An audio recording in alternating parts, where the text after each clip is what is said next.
we go. Here we go. I'm on the Crazy Cat podcast. We live streaming right now. We're telling you to follow. Okay, cool. Yep. There we go. All right, so Brian Vereen, right? That's how you say your last name, Vereen? Yep. So I just want to start this off by saying we have figurative giants in Manhattan, Kansas, like Coach Tang and Coach Clement, and then we have literal giants like Brian over here. You guys might know him as the Dumbbell guy, but like I told him, we're trying to get away from that and just know him as Brian. Yeah. So that's what this podcast is all about.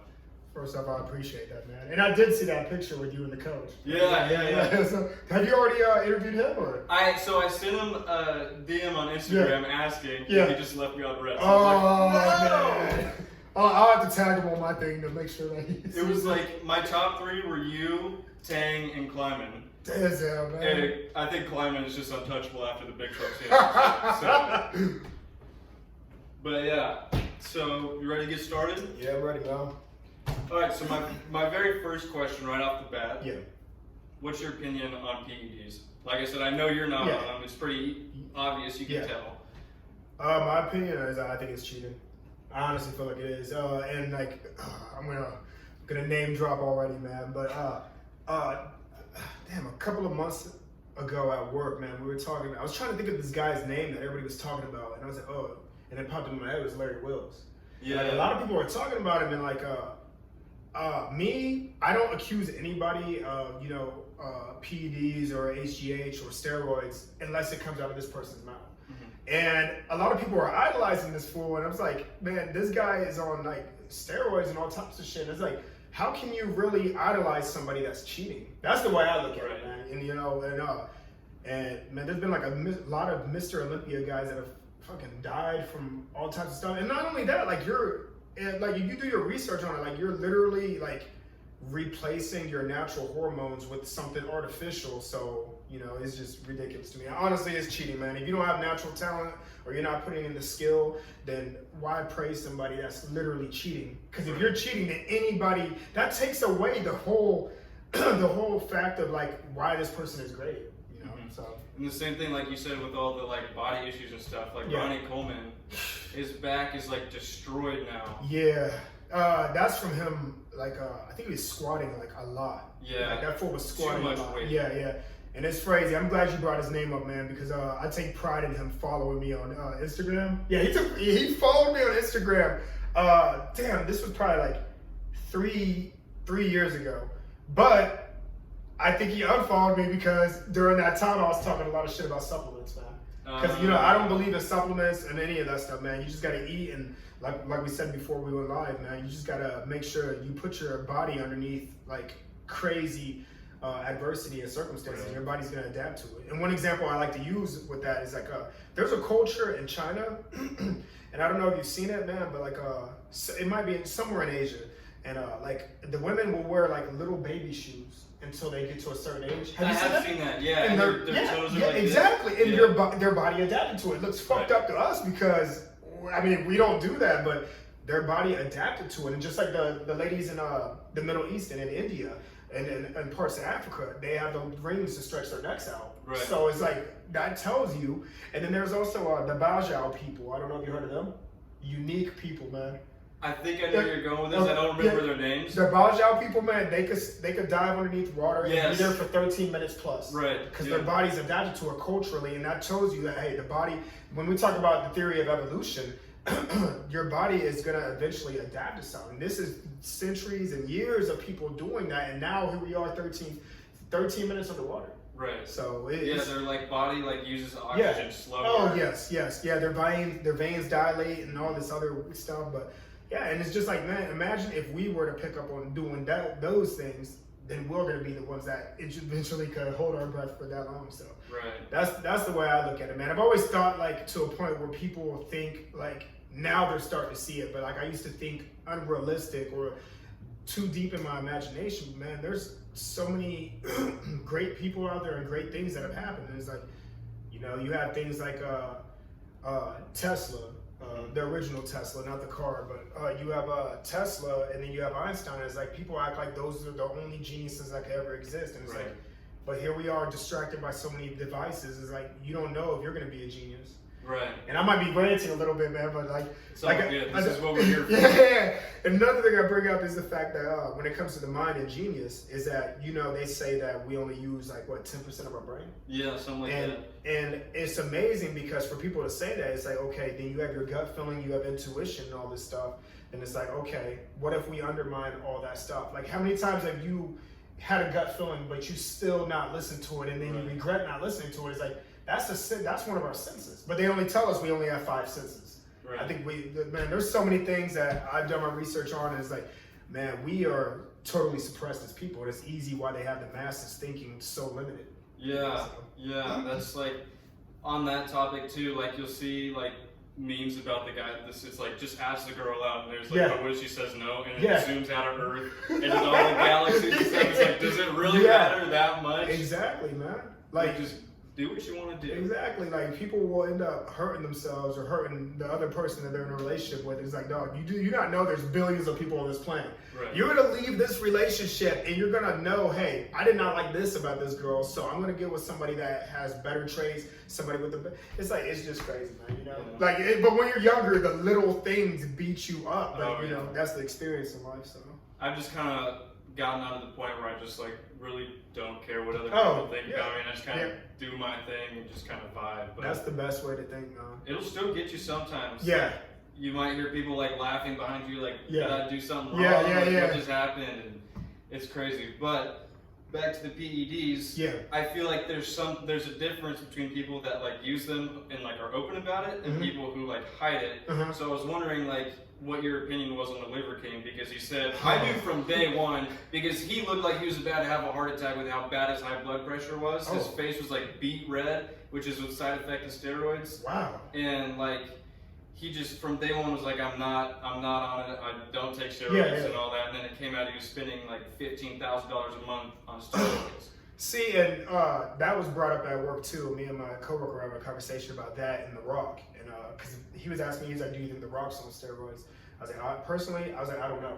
I don't know unless it comes out of his mouth. I was like, he could have just an extraordinary trainer and some crazy workouts. But to the Liver King, man, I never checked this guy out on YouTube. I've heard about him a lot. I've seen like viral clips and stuff like that. And before he came out about it, I would just be like, I don't know.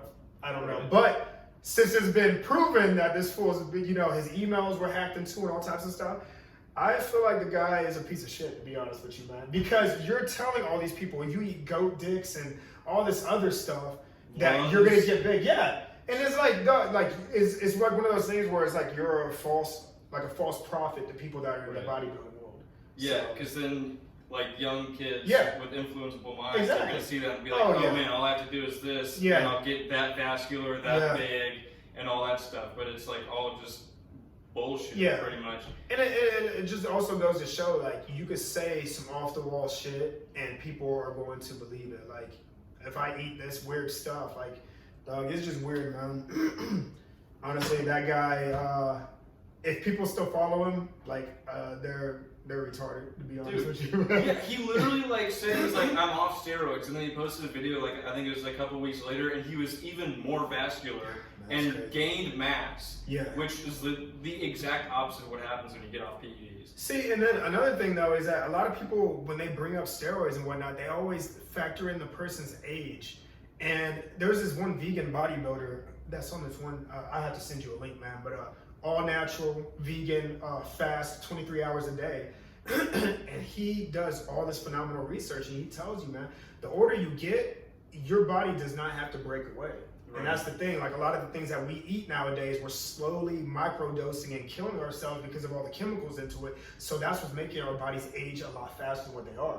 So when people say, oh, I don't know how old the Liver King is, but I'm assuming he's like in his late 40s or something. Something like that, yeah. When they said, well, it's because he's old and you can't be that big at that age, I'm like, well, who's to say that? Like, you know, so that's one thing I always keep in my mind, man. It's just like, who's to say? Like, it'll be phenomenal if you were to prove everybody wrong. Right. And like, I always bring this example up, but Roger Bannister, have you heard of him?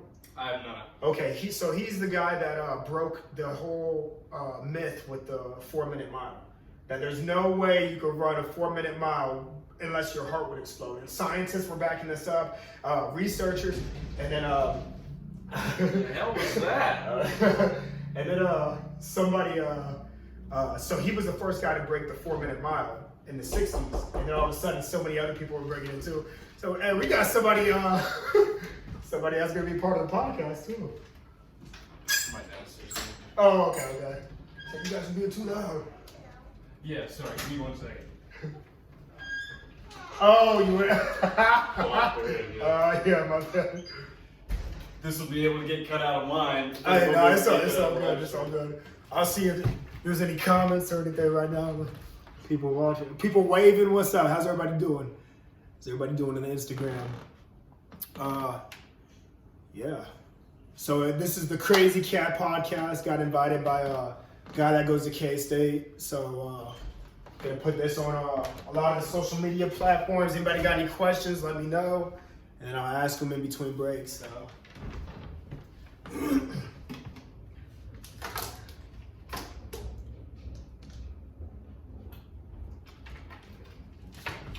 But yeah, the downstairs neighbor wanted him to move his truck real quick, so I guess he didn't think that he would be in the way. So yeah, I'm on both. Yeah, we're on both videos, right? Quick, keeping it all. Yep, just keeping it fluent. How's everybody doing though? How's everybody doing? What's good? What's good, Dylan Haynes? How you doing, man? Featured on the K-State, the Crazy Cats podcast. So we're doing this. He's just moving his truck real quick so his neighbor could get out the way. But yeah, if you got any questions, ask while we do this live stream. That was quick. That scared the shit out of me. I thought it was my neighbor across the way. We talk all the time. Okay. And I was like, if it's not, I just want to make sure. Yeah, well, I saw some guy walking back and forth. Yeah. Balding guy, bald spot or something? Smoking? Was he smoking? I'm not sure. I think he is balding, yeah. Just saw brown hair. So brown hair and bald spot. So. Yeah. But yeah. Oh yeah, where we're at? We're talking about the Liver King and did you mention somebody else after that? You were talking about the impossible 4-minute mile thing. Oh yeah, Roger Bannister. Man, if you do your research on this man, like this guy, it goes to show like the power of the mind also, because so many people were afraid to run that 4-minute mile because they thought they would have a heart attack. But this guy broke it, and now they said that like thousands of high schoolers have even broken the 4-minute mile now. So Is that the guy that ran like for 24 hours straight or something like that? Nah, this is somebody different. But yeah, I've heard of that guy too. Yeah. He always like just does like inspirational videos while he's just running. I can't think of his name. I'll have to look at it. Because now you got me thinking of David Goggins. That's what I was thinking. Okay. Yeah. It's funny. I've been compared to that guy. Yeah. Which is kind of a compliment, but at the same time, I don't want to be compared to anybody. So. Yeah, that's like one of the things. Like you said that people ask you a lot of the times, like if you're on steroids or not. But I feel like if you like worked out, like I lost a lot of my mass because I broke my hand, wasn't able to work out and stuff. How do you break your hand? Punch yourself? Yeah. Oh, yeah. I like couldn't work out for like 5 months or something like that. But I started back going again. It's still getting me a little bit of trouble, but we're getting there. Damn. But yeah, like one of the ways like I've always been able to tell is like, you know, when guys are like 240 pounds, but then they just have like the most washboard abs ever. Yeah. Like when somebody like actually is like putting in the work naturally, it'll like look like a beer gut, but it's like just a full-on six-pack. Like it's like it kind of comes out a little bit further. You know what I'm talking about? I don't know. I've really never. I just know that when certain people say that, like you could tell they always talk about the belly button and the nipples. I've never heard anything about that, but I know one thing that always kept me inspired to keep working out, man, was the fact that I had an 8-pack when I first started working out. I still do, but my chest has gotten so big that it kind of covers the top too. But and then when I did my research, because everybody assumed it was a 6-pack, and that would piss me off. And I'm like, no, it's an 8-pack. Right. So I did my research, and they said basically people with 8-packs are genetic freaks. So I was like, okay, man, this is for me. So well, we already know you're a genetic. But with the whole washboard, I don't know. I never really, like I said, man, I've competed in a lot of bodybuilding tournaments, and like my first bodybuilding tournament, the biggest black guy I've ever fucking seen in my life. But he was open. He was like, man, I'm not all natural.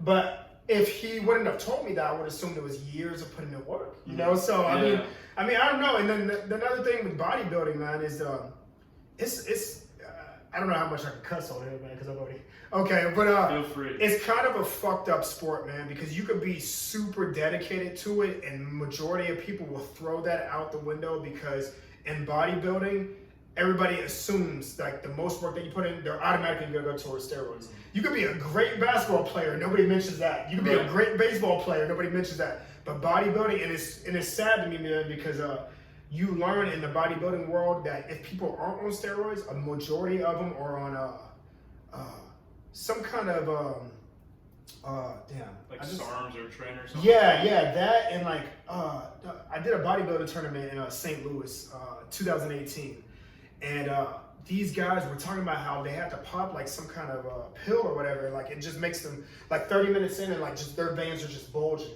And I'm like, damn, man, I was like, am I the only fucking guy here that, like, because everybody is either on steroids, supplement, or like SARMs, and some kind of thing that like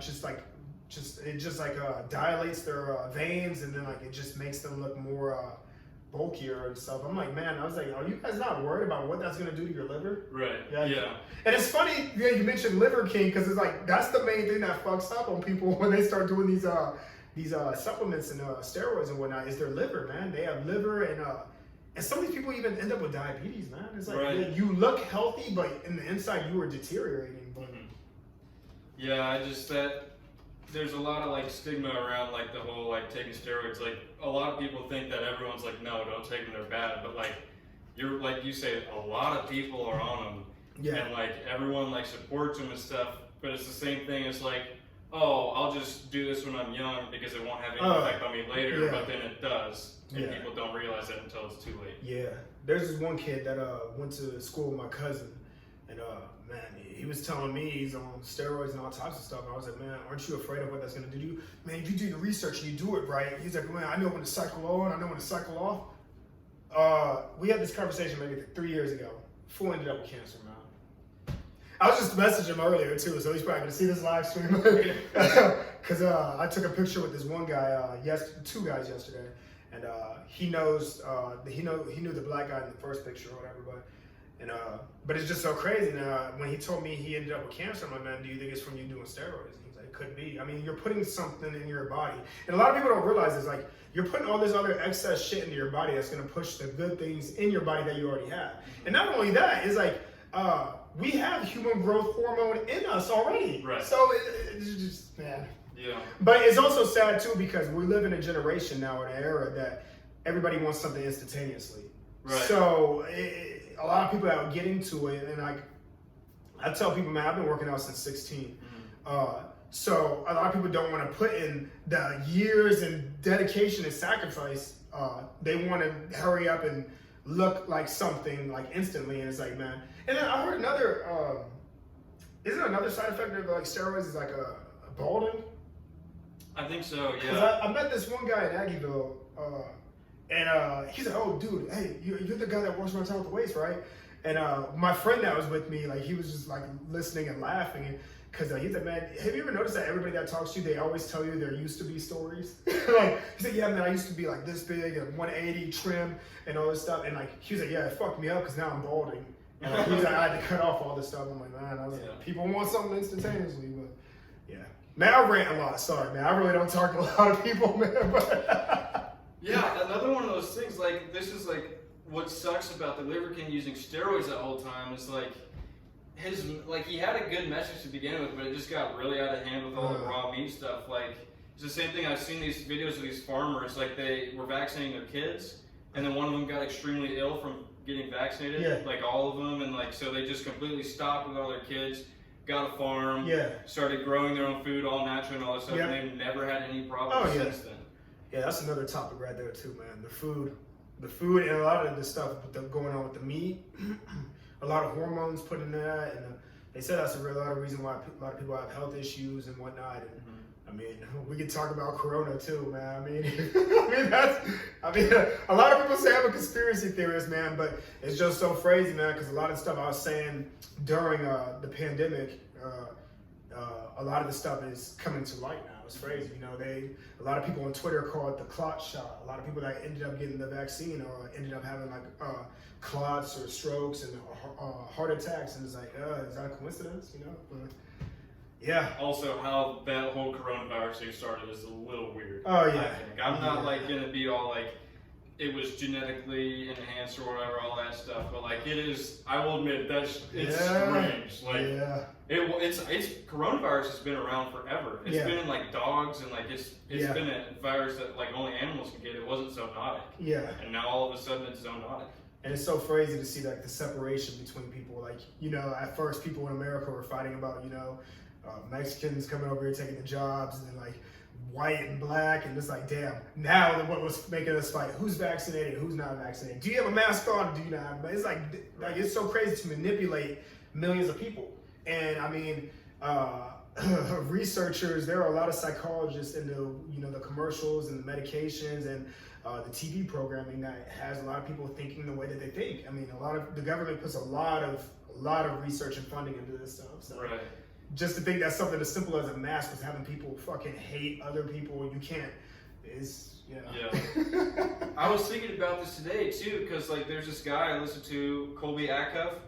He has a song called "If I Were the Devil," and he talks about like he'd make the wolves go after each other first, which I think he's talking about like political people. Yeah. And he's like, once they've all done that, I'm gonna make the sheep go after each other as well. Yeah. You're seeing that going on now. Yes. Like, people are getting so aggressive about their politics now, and we're all forgetting that we're all just people. Yeah.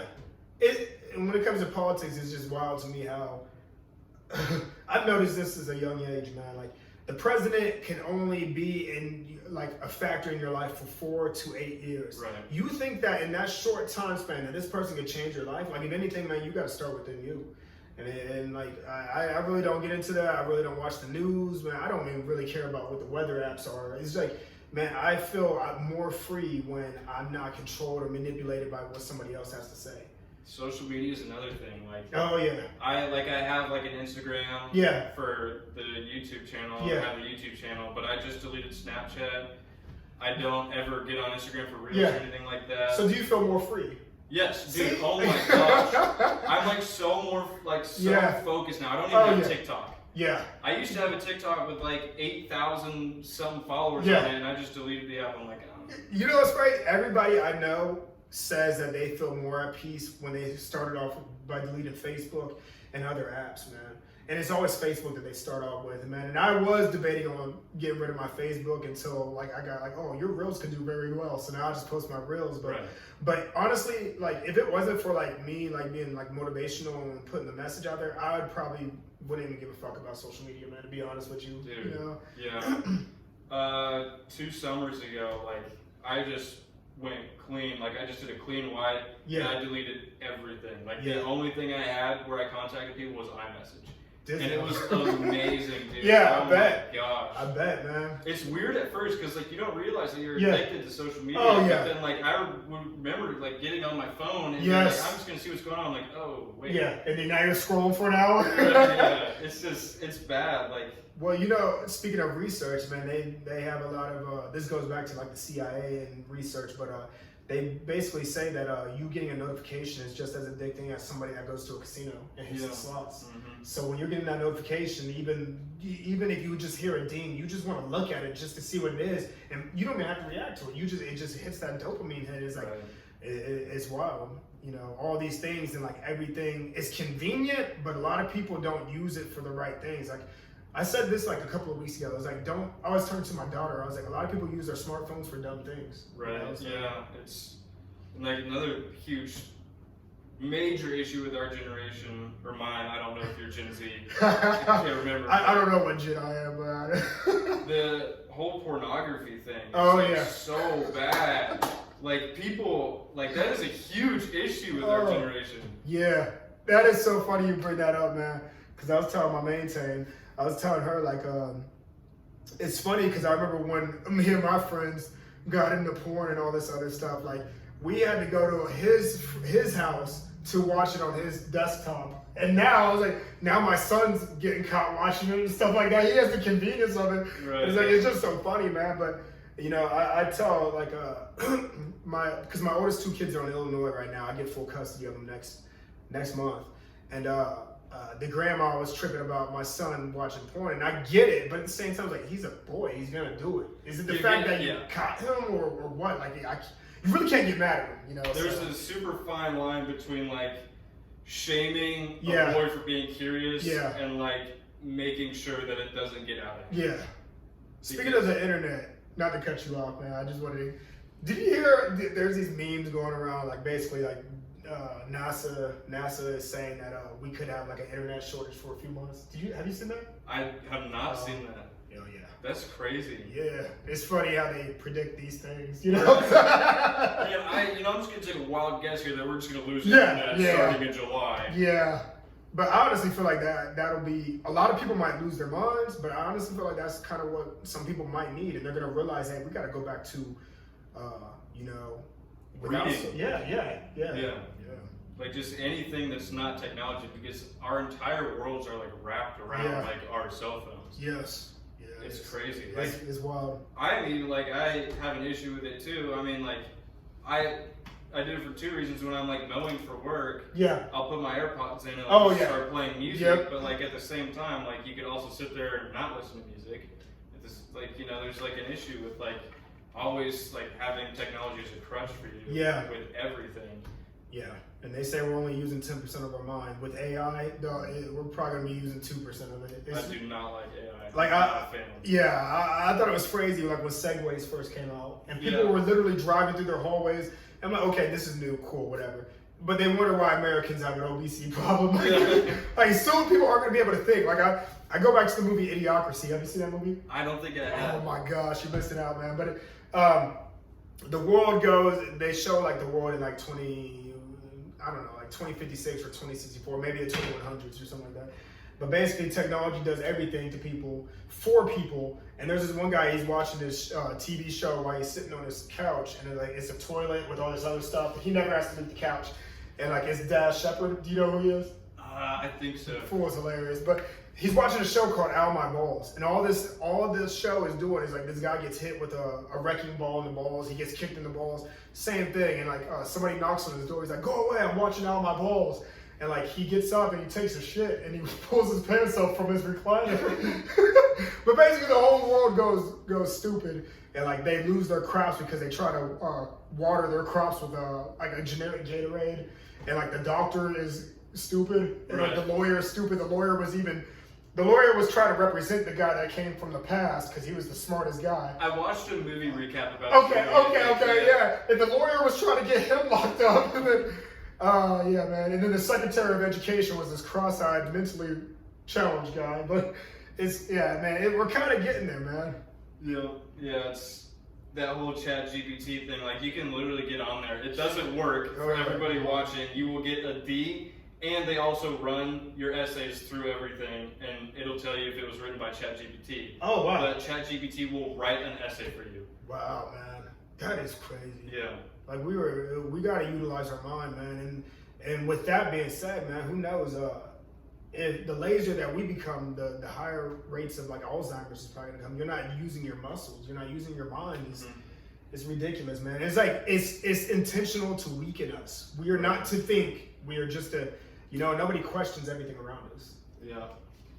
Like yesterday I was thinking, like yesterday I was doing the dumbbell walk, and I was thinking, I looked at a tree, and then I was looking at the sky, and then I was looking at the grass. And I was like, damn, I wish I could go back to remember when somebody explained to me what a tree was. Because at one point, we don't know what it was. Mm-hmm. We're born into this world, and we're told what something is by our parents. And then they were told by what, but like, I wonder what my first reaction to was, what was a tree? What is a tree? What is this thing?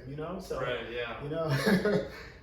Yeah, that's crazy. I never even thought about that. Like, everything that you see, you like saw for the first time at one point. Yeah. It's really interesting. Yeah, and I just look back at that. It's like, damn, like, what if everything, we're told by what something is by somebody else, but if somebody does not have the greatest interest for you, they could be telling you something that is, back to the masses. They could be telling you something that could not be completely true, or what it is, but yet your perception of that. So imagine somebody telling you what your limitations are your whole life. Right. Yeah. And it's crazy. Like, what if we were to tell our kids from, man, you could literally do anything, and that's what we tell our kids. But it's like, okay, let's show our kids how to get there. Mm-hmm. Like my stepson, he 11 years old, man, and he you know, when you're a little kid, the teachers always ask you, what is it that you want to be when you get older?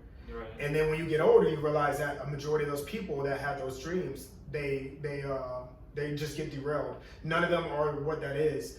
And I told him, man, because I linked up with a K-State football player, and man, he was like, I'm honored that you reached out to me. I'm thinking in my head, I was like, man, I'm honored that you're taking this, you know? Right. But I want my stepson to see this, like, hey, if this is what you want to do, you have 11 years to figure this out. Like, right. So if this is what you want, man, us as adults, we have to, if our kids know what they want to be, it is on us to make sure that everything is surrounded by them, because it's sad, because I see a lot of people that are about to turn 18 now, and it's like their parents aren't really getting everything ready for them. So it's like, okay, so you became 18, and guess what you did? You didn't know what you wanted to be, so you ended up getting a job, any job that would hire you, and you said you had these big goals and dreams, and guess what?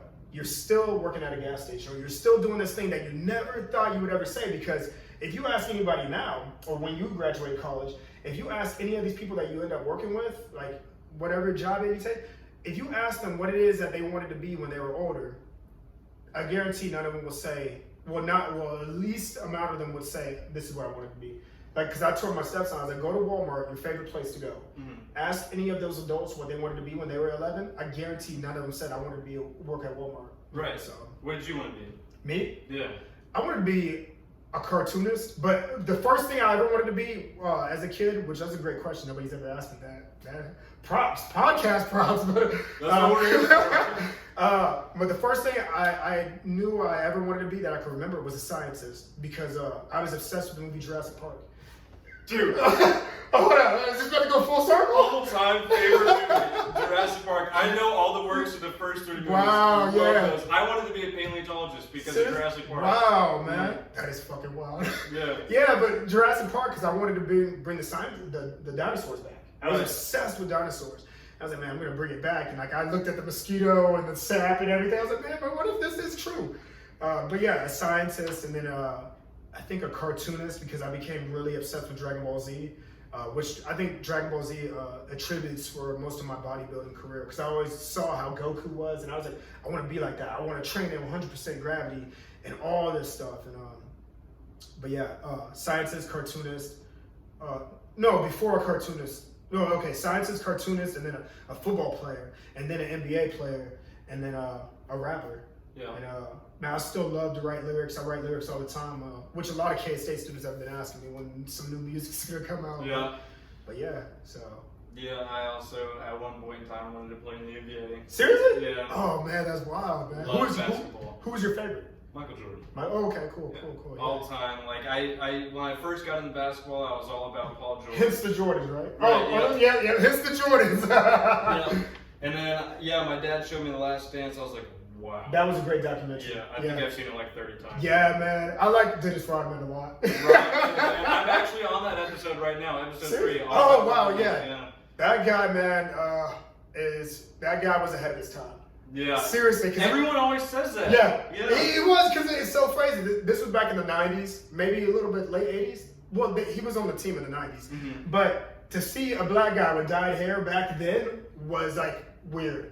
Now you see rappers with it, you see piercings, all these tattoos. It's like, this guy was ahead of his time. And like, it just goes to show, like, a lot of people thought he was weird at first. Mm-hmm. But look at him now. Yeah. Like, everything is weird at first because nobody else is doing it, but then it becomes a norm. So. Yeah.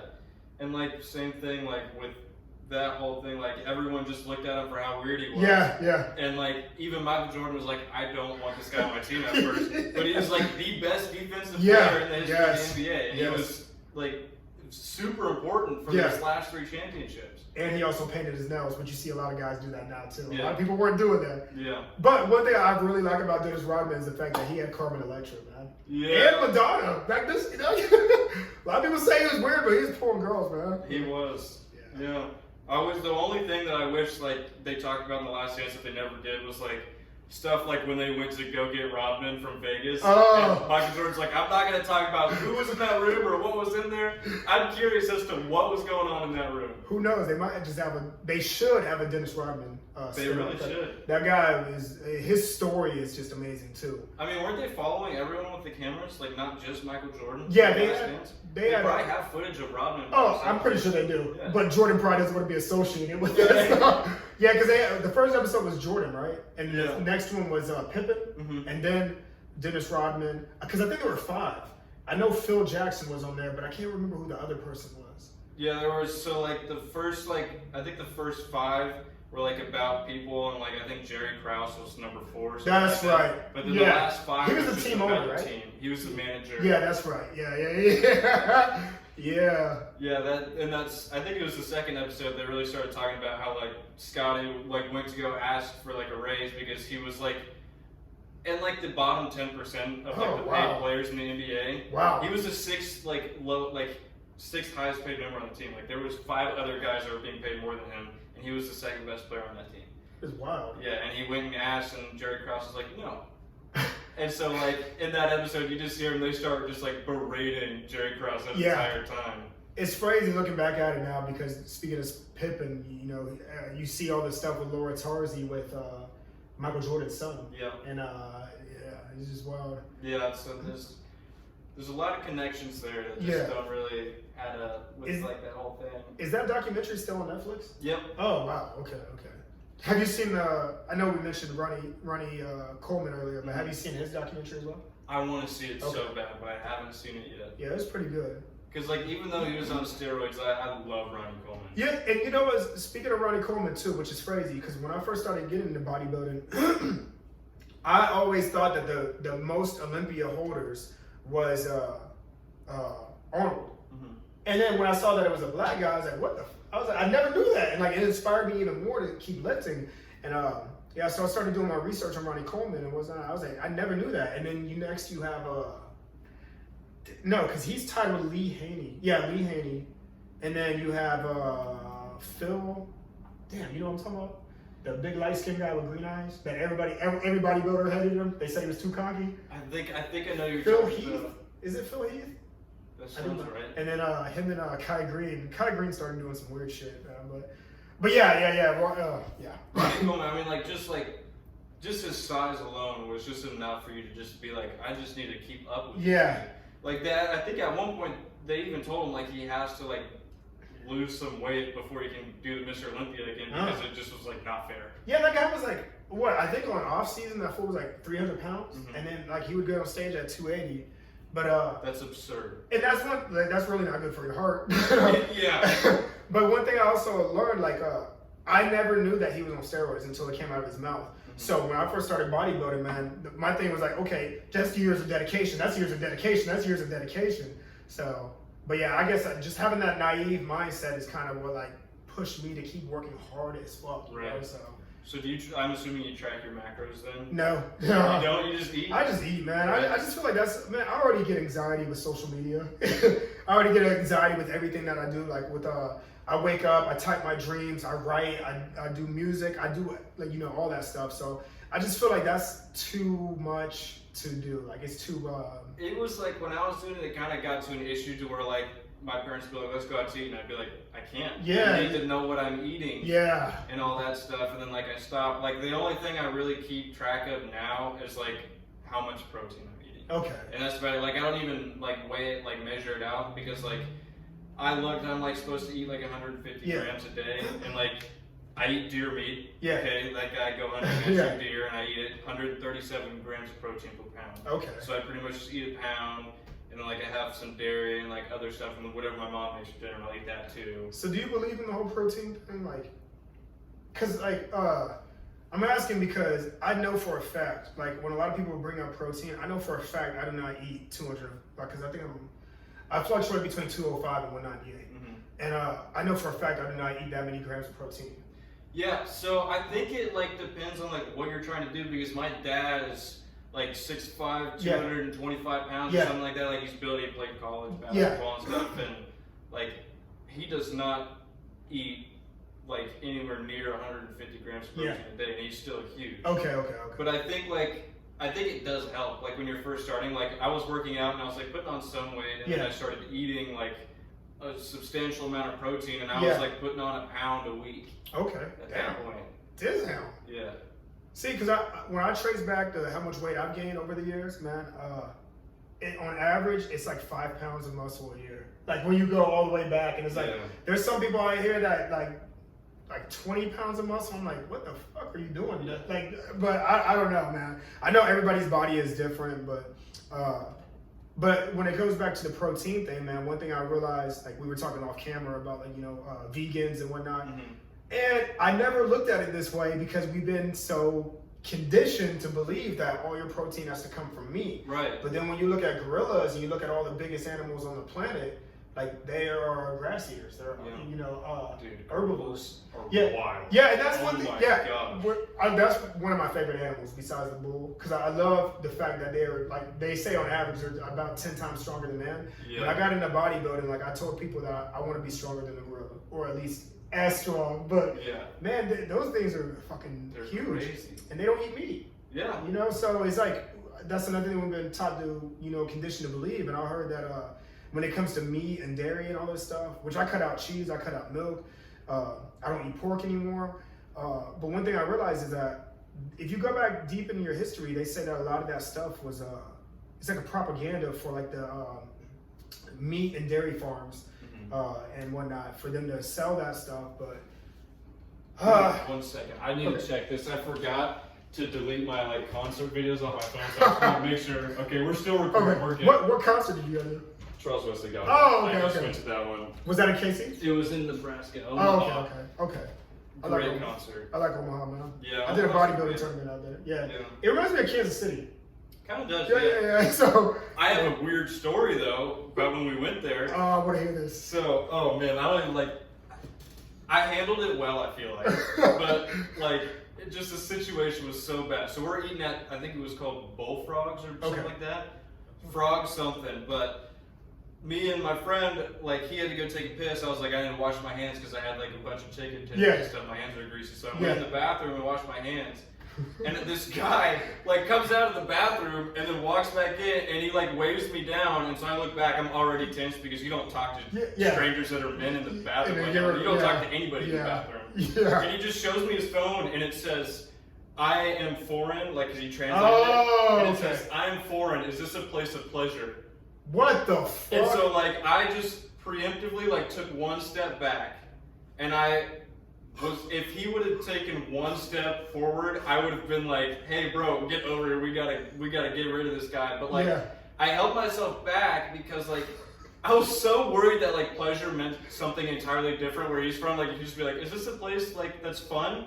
And like he just gets the shit kicked out of him for no reason. But like, I was like so close to beating the crap out of this guy because he comes into the bathroom and asks another dude, "Is this a place of pleasure?" I'm like, I just went, "Nope, nope," and I just like, I was like, "Nope," and I kind of like motioned, and he just walked away. We were making jokes because we saw him sitting at the bar. I could just envision him like, "I've been sitting here for an hour drinking my beer. Where the hell's my blowjob, man?" That is crazy, dude. That reminds me. This one time, because I was going to MATC, and I was going there for something medical. Fuck, because the first time when I was going to MATC, and I would walk all the way to school when I lived on not Laramie, Bertrand, and I would walk all the way there. And one time I was walking there because I like to walk with my shirt off. I don't like to sweat my clothes on. And there's this one Middle Eastern guy. He drove by and like he waved. And I waved back at him. I was like, okay. And then he circles the block and he stops. He pulls up on me, and he's like, hey. Basically, like, he wasn't good with English, but this fool was adamant with what he was like, hey, you look good and all this stuff, like physique and all. He's like, I was like, oh, thank you, you know, complimenting me on my physique. He's like, no, what I'm trying to say is I like you. I like you a lot. And I was like, yeah. I was like, man, I'm not like that, but okay. But thanks for the compliment. Yeah, and then he was like, and then like when I gave him that answer, he was like, oh. And he's like, no, I think you're mistaken, sorry. And then he drove up, and then I saw him and his wife, like they lived literally right across the street from MATC. I'm like, okay. I was like, okay, either this is what I thought he meant, or maybe he's like one of those couples, because Right. I never told anybody this on camera, but there's a lot of couples out there though. That woman with their wives, man. It's crazy, man. It's wild. Bro, there's a lot of interesting people. Yeah, there is, to say man. the least. There is. It's funny, man. It makes life interesting, though, man. Yeah. It's Yeah, funny. That's after like that whole experience. Like my friend like came out of the pisser. He's like, okay, I'm just gonna say this one thing about it. We can drop it. Why does this shit always happen to you? I was like, dude, I don't know, but this shit always happens to us. Like every time we're doing something, like we'll go to Walmart and like a meth head will just like poke us and be like, "You got in line," and we're like, "We've been sitting here for about 5 minutes, but thank you." Oh my Jeezy.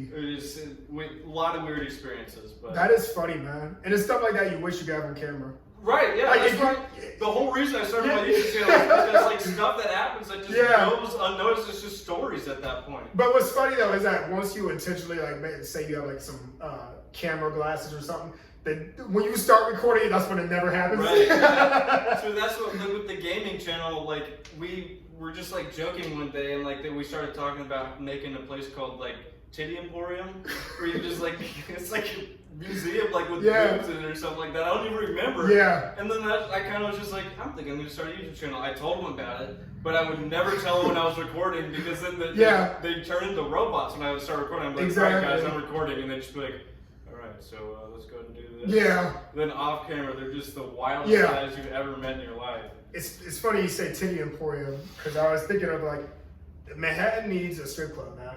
Like honestly. Okay, yeah. I don't go to strip clubs, but I looked because I was curious. I was like, do we have one here? No, man.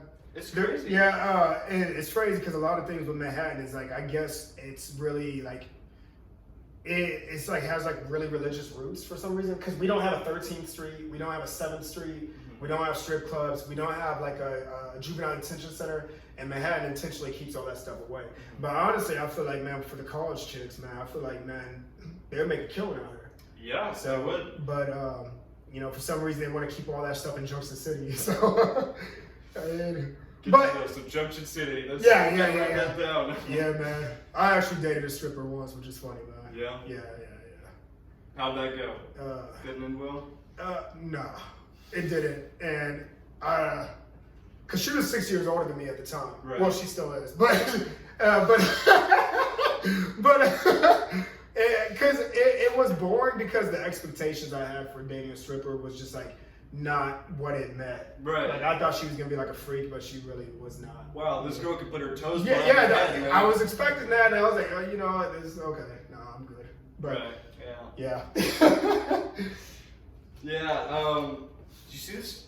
The whole thing with the submarine. Have you seen that? Man, I've seen that on every social media besides Snapchat. It's insane. Yeah. Like, there's more and more stuff coming out. How there's like these ex-employees who were like quit or got fired because they're like, man, you're cutting corners. You ain't too cheap with this. This isn't good. Yeah. And like, exactly what happened is what happened. And somebody even put into analogy that it is like similar to the Titanic, where somebody's like, this isn't working, we need to stop, and then the captain's like full steam ahead. Yeah. And the same thing happened. Yeah, it's just wild to think that. But one of the things I saw this morning was that I read the comments because everybody's posting memes everywhere on it. But I guess there's an actual video that was on Twitter with the guy that was speaking in the submarine, and he was saying that basically he was saying like I'm excited about this. He was like comment that go against the rules are the people that make history. That's basically what he was saying. But I read the comments and somebody was like, and the comment that stuck out to me the most is that the person was like, it's crazy how once you get a certain amount of money, you think that you're invincible. Right. And I was like, damn, that hit me deep. If it's true what happened with the submarine, and if it's not like one of those things that are made to distract us, because everybody's talking about it now, if it's true, it's sad, man, because his whole family was in there too. Yeah, it really I like it. It was a super cool idea, but like, if you're gonna go somewhere with that much pressure, you need to get vetted a little. Oh yeah. Maybe send a test one down. You know how many test rockets we sent out into space before we sent people out into space? Yeah.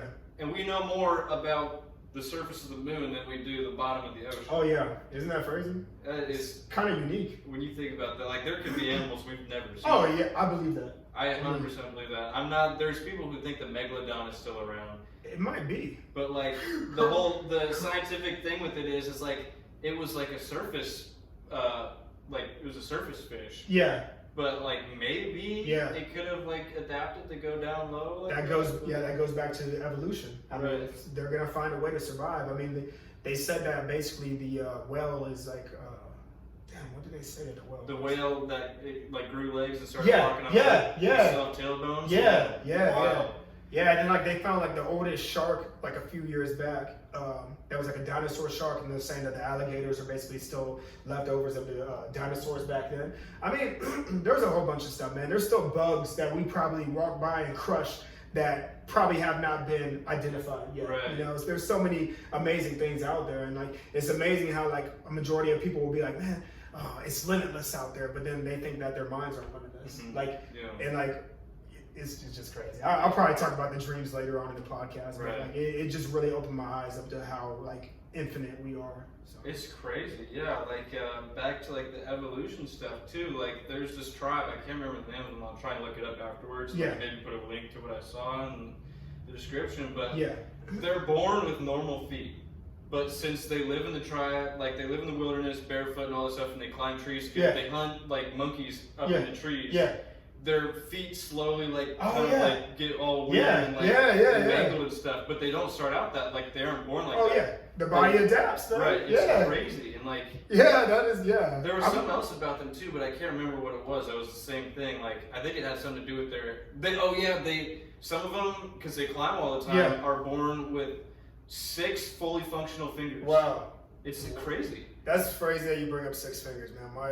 My oldest sister, she was born with 6 fingers. That's crazy. 11 fingers. But and then my niece, her first daughter, was born with 12. Really? I'm not even lying. Shit is wild. See, like a lot of people will be like, just like write that off. Yeah. But like maybe there was something it's like something genetic. Yeah. You know, it might be a special. Like a lot of people might think it's weird because you're used to seeing people with 10 fingers and 10 toes. But what if she's a genetic freak also? Right. You know. So I mean. We like to cast off the things that are not normal, you know, and it's crazy because, you know, like back in high school, everybody wants to fit in, and the people that were weird were the gothic people or the emo kids, but it's like, what if these people were so ahead of their time? They're so confident with how they are, and they know that everybody's judging them, but yet we want to fit in, so we're not really showing who our real selves are, you know? Right. It's one of those things. That's something I love about college too so much is like, I just kind of like laid low in high school. Yeah. I had like my friend that I had since I was 3 years old, still friends with him. And Wow. then like Does he go to K-State?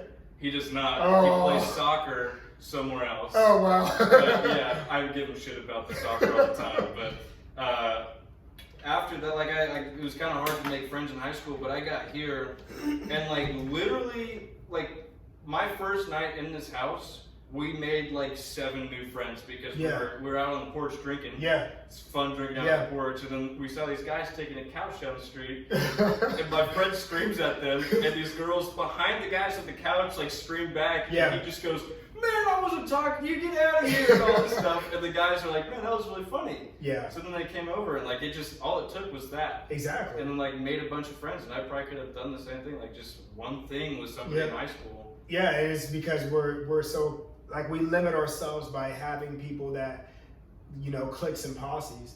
And like, it's one thing about like, you know, once you become an adult and you start working, like you end up talking to people that you never ever thought you would end up hanging out with or talking to. It's like, we limit ourselves in high school. Like we all realize, like that's why I love the fact that I was born and raised in Manhattan, Kansas, man, because AKA Wild City, Kansas. But the reason why I was born out here, man, because the majority of my family is from North Carolina, High Point. My mom was born and raised out there, but I was born in Kansas, and I love it because not only was I born in a college town, but there's a military base outside. Right.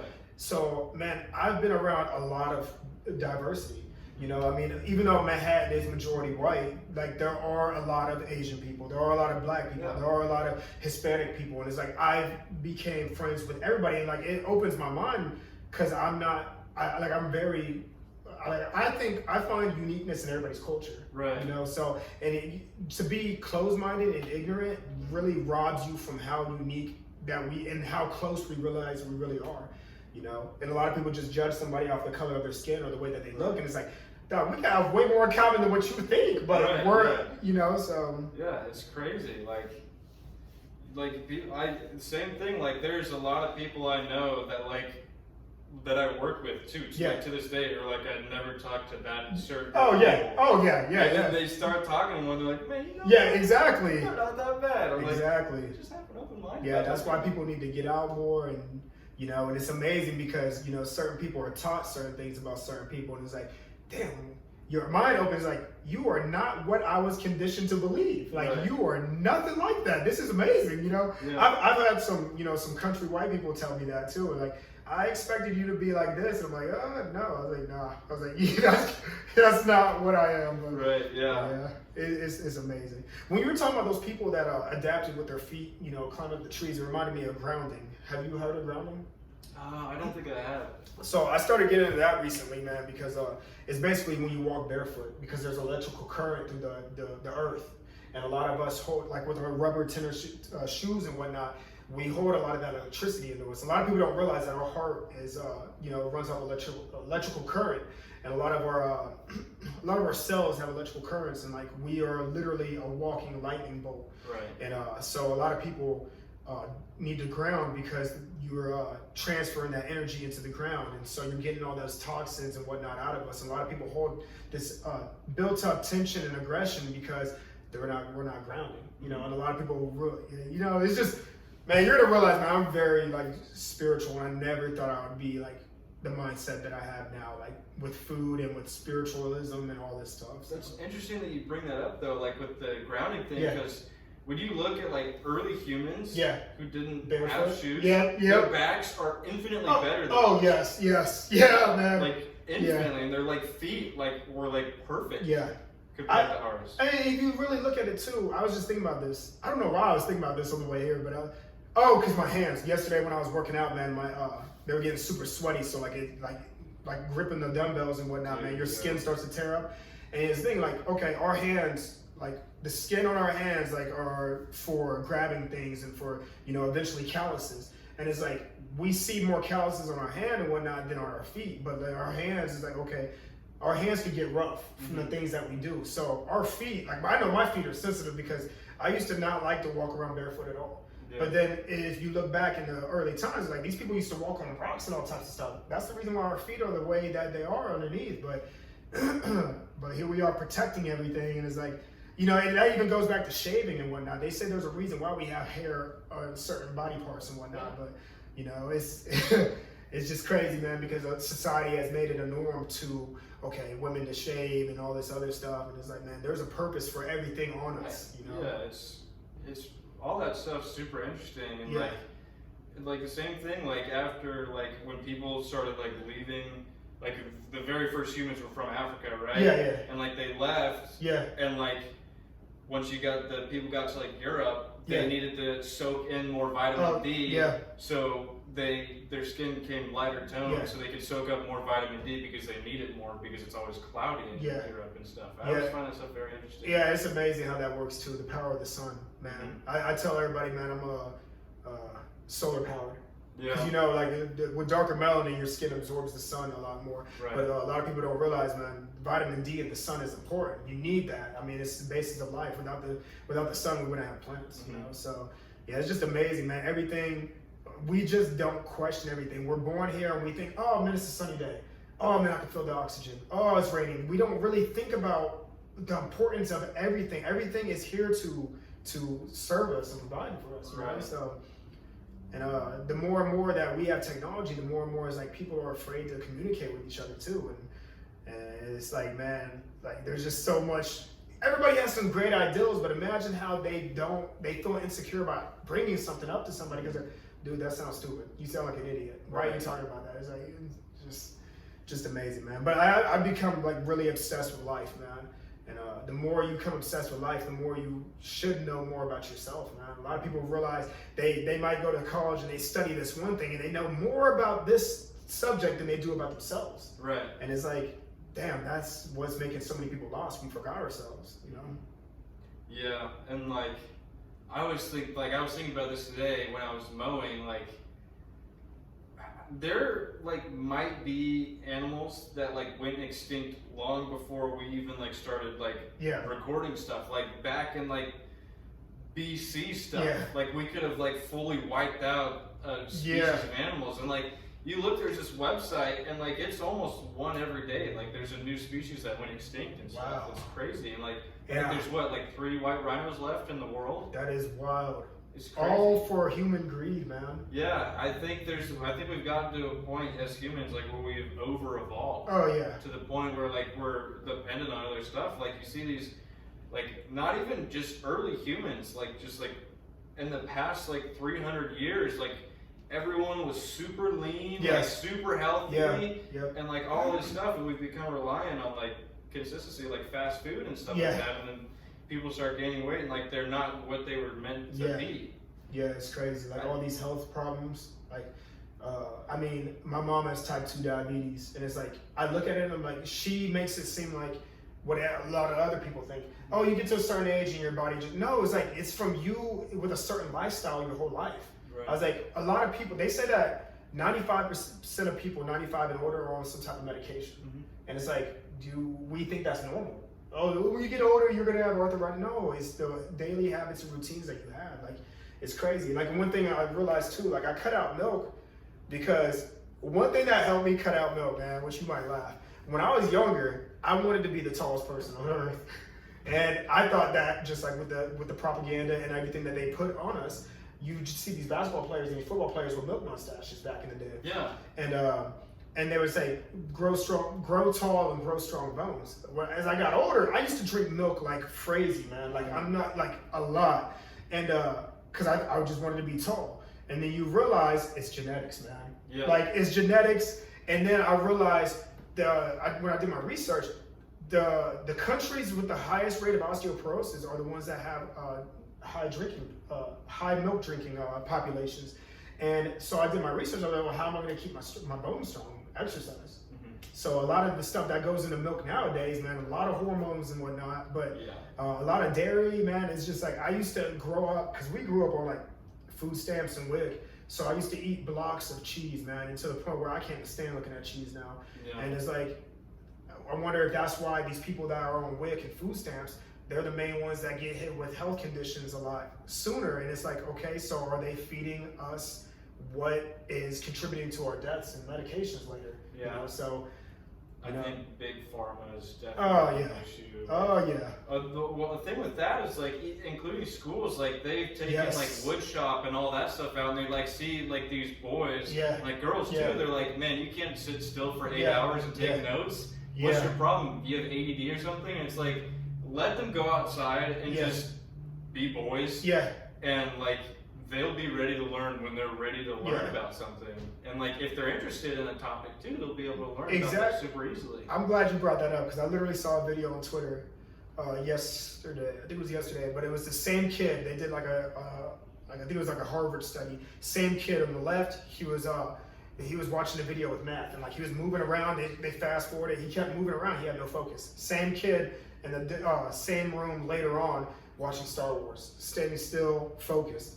And it's like, and that's one thing. Like they tried to tell me when I was a younger kid, or my counselor told me that I have like a ADHD, and then I realized I was like, I can sit still if it's something that I'm really interested in. Even to this day, like if it bores me, I'm gonna be like that little kid that was in the room. I'm gonna be moving. This does not entertain me. So is ADHD a term that is being used by America to make it seem like this kid needs some Ritalin or some medication, when really he's not interested, he or she is not interested in this topic? Right. You gotta make it a fun way to learn, man. Like, and a lot of the things, it has to be worse now because we want things instantaneously. We want to get to the point. Like, this is boring. This is boring. I just, TikTok, swiping with the 5-second video. Oh yeah.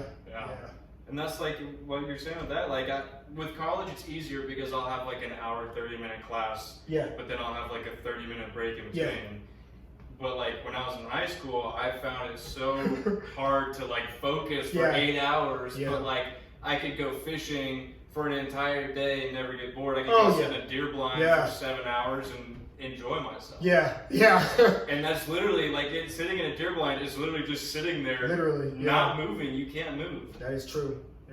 And I enjoy that because like just like kind of a spiritual thing with that too. Is like there's the spot that one of my friends has like a place that we go out to go hunt. He's got private property, and like I was going to this one spot because I saw a big buck there, so I kept going back to the same blind that we had set up. Yeah. I'd go out every morning, and the same pheasant would come down the little path that we had and sit in this like little bit of grass. Like every morning, I just watched him for like hours, like so intrigued by that. Like his life is just so simple. Oh yeah, like, exactly. That's yeah. And they have their little habits and routines like we do, but you know, and I was having this conversation with somebody too, and it's like, isn't it so crazy? Like, I think we as humans, we have intuition, like we do, and we have a purpose, but we're so conditioned by people that don't want us to see our highest potential because that's the easiest way to control people. Right. So they try to convince you otherwise. But it's funny how like something like a pheasant is, they don't have another pheasant out there that's trying to rule over the peasant pheasants. Right. Trying to tell them, hey, they live out their fullest life, and it's like they know what their purpose is. But we as humans, we have to know what our purpose is. But then you're born, and there's so many people that manipulate you, and it's like you wonder why are depression rates so high? Like, isn't that crazy? Like, we have the convenience of technology, but so many people are looking for something besides themselves. And it's like, because we have been conditioned by our presidents and the people that control the presidents that, no, you should be doing this. You should be finish school, which a lot of the shit that once you get out of school, you realize, I don't even need 80% of this stuff. Right. They're not teaching you what you need to know. Exactly. And then go to school. And because I went down the same route too, man. I went to school, I went to college, and I thought that I'd have the white picket fence, a marriage, all this stuff. But then you realize they don't tell you about the adversities you're gonna go through. They don't tell you that once you go to school, that after you go to college, you're gonna be left with a whole bunch of school payments to pay. And then they don't also tell you that you're gonna go to relationships and break up. And then not only do you have to pay your school back, you have to pay your car loan, you gotta pay your mortgage, you gotta pay a divorce, you gotta pay child support. They don't tell you about none of that shit. Right. So why don't they just tell? And that's why I tell my stepson, I was like, man, I could be one of those adults that think it's cute that you want to go to the NFL, but I was like, man, I grew up with people that were extremely talented, that we swore would go to the NFL. And guess what? They went to college and they met people that were hungrier than them. And they were extraordinary, man. And it's like, man, I think we just need to really be more blunt and honest with people now because, but a lot of people get their feelings hurt. And it's like, man, do you want your feelings hurt or do you want to be depressed and on drugs because somebody could have saved you years ago and told you the real truth? Right, yeah, that's like, that's like one of my biggest like things that give me like a lot of stress is like just trying to figure out like what I want to do. Yeah. Like I'll get in my head like I gotta make money, I gotta make a lot of money to and be that's happy. And then I'll like start thinking I'm like I don't need a lot of money to be happy. Yeah. Like all the stuff I want would be like if I was making like barely 40K would be like not even 1% of my paycheck. Yeah. But like you always get in this mindset, you're like, I need to save up a bunch of money so I can pay for my kids' college so they can go to college so they can do the same thing I'm doing to pay for their kids' college, and like it's just a whole And it's crazy that you bring up the fact of money too, because I feel like if money, I've been thinking about this probably for the past month. If money was not a factor, people would be so much more happier. I honestly feel like, because people want to go to college or people want to move, but then they always bring up money. People want to take vacations, but then money is the main thing that's preventing people, that's making people procrastinate. If money was not a factor, people would be so much happier, man. Right. It's just so funny how something that is literally printed, the same shape as a $100 bill is the same shape as a $1 bill, but you put that number on there and it controls so many people, man. Yeah. It's ridiculous. I was thinking about that. I'll be like, why do we even need money? And then somebody will be like, so we can pay for food. I'm like, but why do we need to pay for food? And they're like, I don't know. Yeah. That's a great question. I'm like, I think everyone would be so much happier if we were just in the wilderness, like doing our thing, like we were hundreds of years ago. I tell people like, when I was younger, man, I wanted to move to a big city so bad, just to take advantage of the opportunity. But now I grew past that. I was like, man, I just want my own land. I want so much land, and I want to have my own garden. I want to have animals. And it's like, man, that's peace. That's closer to freedom than living in a city, man, to be honest with you. I have wanted to farm for like the longest time. Yeah. I want like a nice little like 1 or 2 acre pond. Yes. Have some like horses, cows, and all that stuff, and chickens. I love chickens. Yeah. I think that'd just be so much better than anything that's going on now.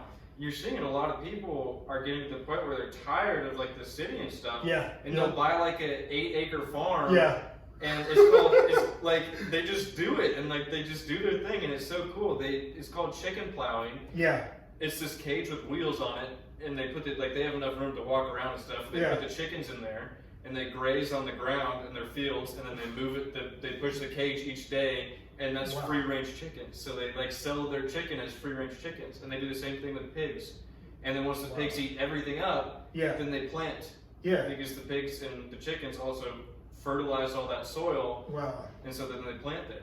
That reminds me kind of like tiny homes when people were getting tired of paying big mortgages. Yeah. And it's like people were finding a way, and it's like, man, it's all about tax money and the government having control because people are miserable. They want to move out of the city now because at one point the city was an industrial revolution. People went there for opportunity, but now people are realizing I don't want to be under control. Right. Like imagine being like another thing that turned me off from moving to a big city was commute. I cannot stand being in my car. There's people because I wanted to move to LA for a long time. And people were telling me, they're like, you have to leave 2 hours ahead of time in order to get to work on time because rush hour is ridiculous.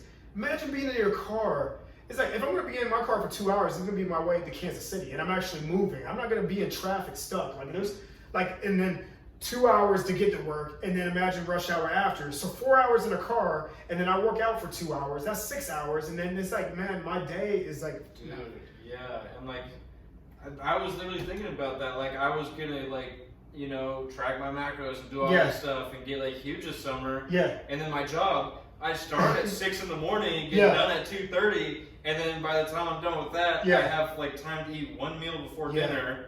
And then after dinner, I have to work out and then I have to go to bed to do the same thing the next morning. Exactly. And like one day you wake up and you're like, damn, it's like 10 years just passed by. Right. And I was doing the same thing. You become a hypnotic zombie in a trance. And it's like, that's one thing, man. Money controls a lot of things, man. And like once you really think about everything that goes on, it's like, damn, man, one way or another, we are spending our time for something that really does not matter in the long run, money. Mm-hmm. But they make it matter because we have to live off money. But you think about the more time that you spend to make money, the less time you spend with yourself. And it's crazy, man. Like I love working out outside because I used to be at work for 8 to 10 hours a day, and then I would go to the gym for 2 hours. And it's like and then I would go home. And it's like all I know is a building. Right. I'm not getting any sunlight, and it's like this is dangerous. It's not good for your health, man. You're building home, building. It's like this is ridiculous. How many people live like that, and they wish that they could find a different way? It's like, man, like we keep going back to technology, but like I feel like it's a gift and a curse because I like utilizing it to make money on top of, like, let's say I leave work for 2 days or 3 days. I'm not tripping about losing 8 to 10 hours a day because I'm making money online, So, and then when you mentioned that you want to get into real estate, man, that's a great thing to get into, man, because all of the podcasts that I listen to, whether they're rappers or they're NFL players or restaurants, anything, they all go back to owning real estate. Mm-hmm. And it's passive income, residual. You can go to sleep and you can make money, man. Yep. The person that's paying you is paying your mortgage. It is like, man, that's a great thing to get into. It's one of those things that is literally like a part of everybody's daily routine. Like you're in a house that a real estate agent sold you, and then you go to work in a building that was sold by a real estate agent. Yeah, and isn't it crazy how, like, if you really think about it, I was thinking about this a few months ago too. Man, I think a lot, man. Like I have like sheets and sheets of paper of like called deep thinking and what ifs. And like it makes you really understand life, and it's like, damn, some of the things that we were taught to believe is kind of dumb. Mm-hmm. But damn, now I forgot what I was gonna say. Something about real estate and we spend more time in the places. We spend more time outside of our home than we do anywhere else. Like, isn't that crazy? Yeah. Like we're in our job more than we spend in our home. Mm-hmm. And that's crazy. My history teacher did he even sat down and did the math, and he said, you're here at school more than you're at home, including the weekends and breaks and stuff. It's crazy. But you spend all this money monthly at a place that you think, like, because when I was a teenager, I was like, man, I'm gonna get emancipated, because I hated living with my mom. But then now that I'm older, I realized, I was like, that wouldn't have been, because when you're younger, you think, okay, I don't have to live with my parents anymore, and I have my own apartment, but you're spending more time to pay for that apartment than you are to sleep and live in it. And it's like, we have a lot of things backwards, man. It's just crazy, man. Once you really think about everything, it's like, man, I really see why so many people are depressed, man. There's a guy, they call him the happiest man on earth. I need to find that video because it's so interesting to me. He built a house in the jungle out of trash. Wow. And he goes and picks up these beautiful women, like, and brings them to his island Wow. that he's got, and like, no money involved or Yes. anything. He just does his thing, and he's the happiest person in the world. I gotta check him out because Yeah. that is very interesting. It's crazy. Like, he has like, That's freedom. he's got like, it's Yeah. entirely like Yeah. out of trash he found on his beach. Wow. Like, it's insane. I want, like, that is what I want. Imagine, like, and that's another thing. Like, our jobs take up so much of our time. It's like in 2020, I loved it. I loved it, man. I got so much done. I went to different states. I finally went to Oklahoma. I went to, which I'd never been to. Went to Oklahoma City. We went to Illinois. I went to St. Louis, in Colorado. Man, I was like, man, I enjoyed this time. And it makes you realize how much your job takes away from you. And then, but it also made me realize how many people don't feel like they have a purpose. Because everybody that I worked with in 2020, they were complaining about, I need something to do, I need to go to work. But yet, before 2020, they were like, I can't wait to get off work. Right. And it's like, a lot of people gained weight, a lot of people almost were unrecognizable when we came back to work. And it's like, I was like, this is what's wrong with people. They feel like their only purpose and meaning to get up every morning is to go to work, but yet their work is not bringing them satisfaction. And it's like, if you realize, if you know what you could do with 8 extra hours of your day, and if you actually utilize it right, like, you would be so much happier. More people need hobbies, and that's one thing I really don't hear a lot of people have anymore now, which is crazy. It's crazy. Back to the 2020 thing too, like, that was like one of the, like, considered like one of the most stressful years ever. Like, with all the civil unrest and like the whole pandemic, like, everything was just like, all this horrible stuff was happening. Like, it was so bad. But like, my school, the way they did the online learning is like, your grades are final, you can get them higher if you want to, but they're not going to go any lower. And I was like, I'm done. Wow. And we just went fishing for like a full like 5 months. I have never been like so happy, stress free in my entire life, in the most stressful time for our nation. Like, it was crazy. Yeah, man. Yeah, it's just amazing to think, like, you know, it's all about perception too. You know, you took advantage of that time. Some people were just sitting at home waiting for that call to get back to work. I'm like, man, you are letting work control you.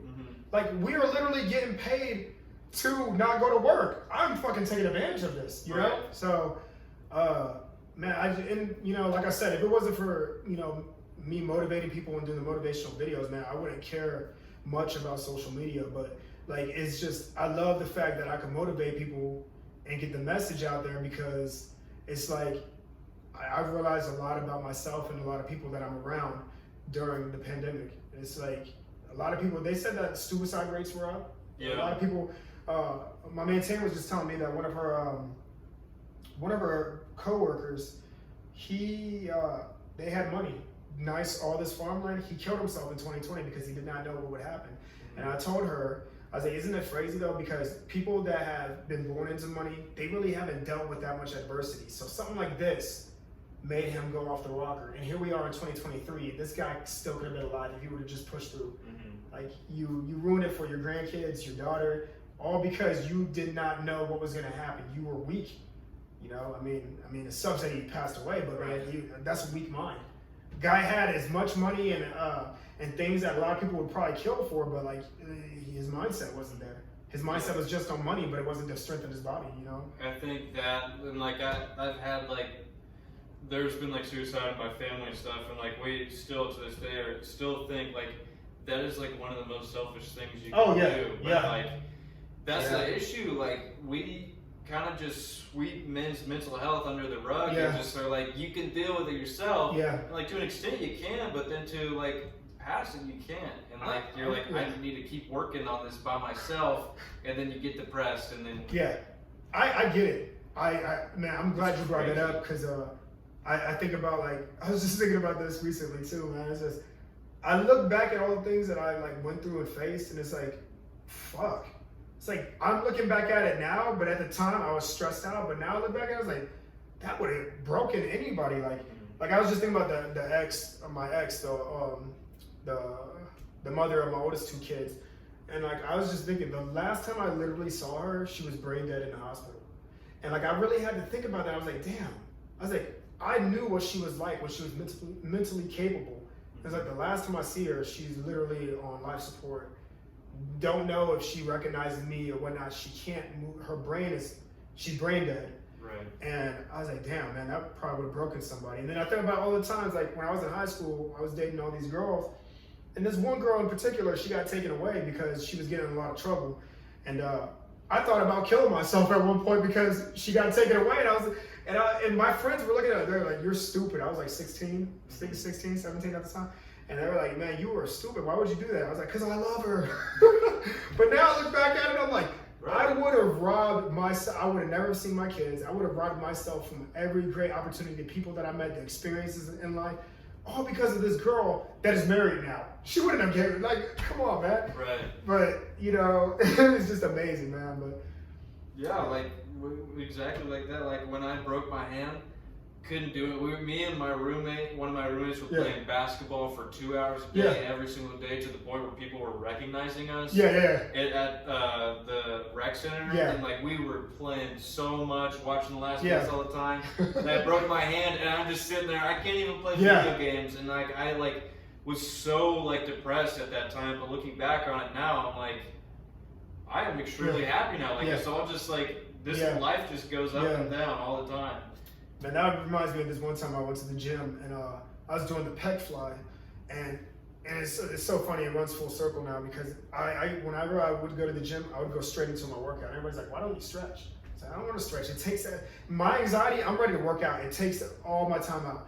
And this one day I was doing the pec fly because everybody would look at me at the gym, and I'm not trying to show off. It's just like machines, like, okay, so it's 250 pounds, and I put like 35 extra pounds on there, a 35-pound dumbbell, plate, and then like 10, so it'd be 250 pounds, and I'd rep out like at, I think at 310. So I'd add extra weight onto it. But what a lot of people don't realize is that machines actually stabilize you more. So free weight is actually, it gives you more of a body workout. Right. But I was doing the pec fly, and I was coming in for that pull and that stretch, and then my left arm just felt like something snapped in it. Like it felt like just the muscle or bone snapped. And I was like, what the fuck was that? So I tried again, and I could only move my right arm, and I was trying so hard with my left arm, and I couldn't move anything. And me being so obsessed with weightlifting, like I was still trying to push through. And so I think like after the third day of me not being able to do really much with my left arm, I had a personal trainer. I was like, I felt a snap or whatever, and he was telling me you probably need to stretch. So we got like a tennis ball, and we rubbed it in there and all this stuff. So now I know the importance of stretching, but it also shows me how obsessed I was with working out, because even if I was injured, I would still go to the bench press, still work out. But yeah, man, just you go through things like that, and it makes you realize this is why you have to do certain things like stretch and with you breaking your hand, like if I ever broke my hand, I'd be like, okay, now I know not to do what I did to break my hand. So. Let's not punch stuff. Yeah.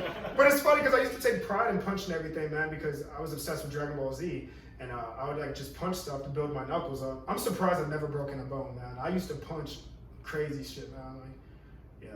Mine, it was embarrassing at the time, but I look back on it, like we were talking about earlier, I think it's kind of funny now. Yeah. It was that, DP Dough down in Aggieville? Oh, yeah. There's like a pizza place, right? Yeah. Okay. They're like, it's like these little like calzone things. Yeah.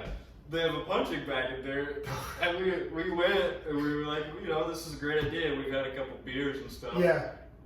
I don't know what my dumb ass was thinking. My foot was pretty much touching the end of it, and I just went and punched it and made full contact with the back of the machine.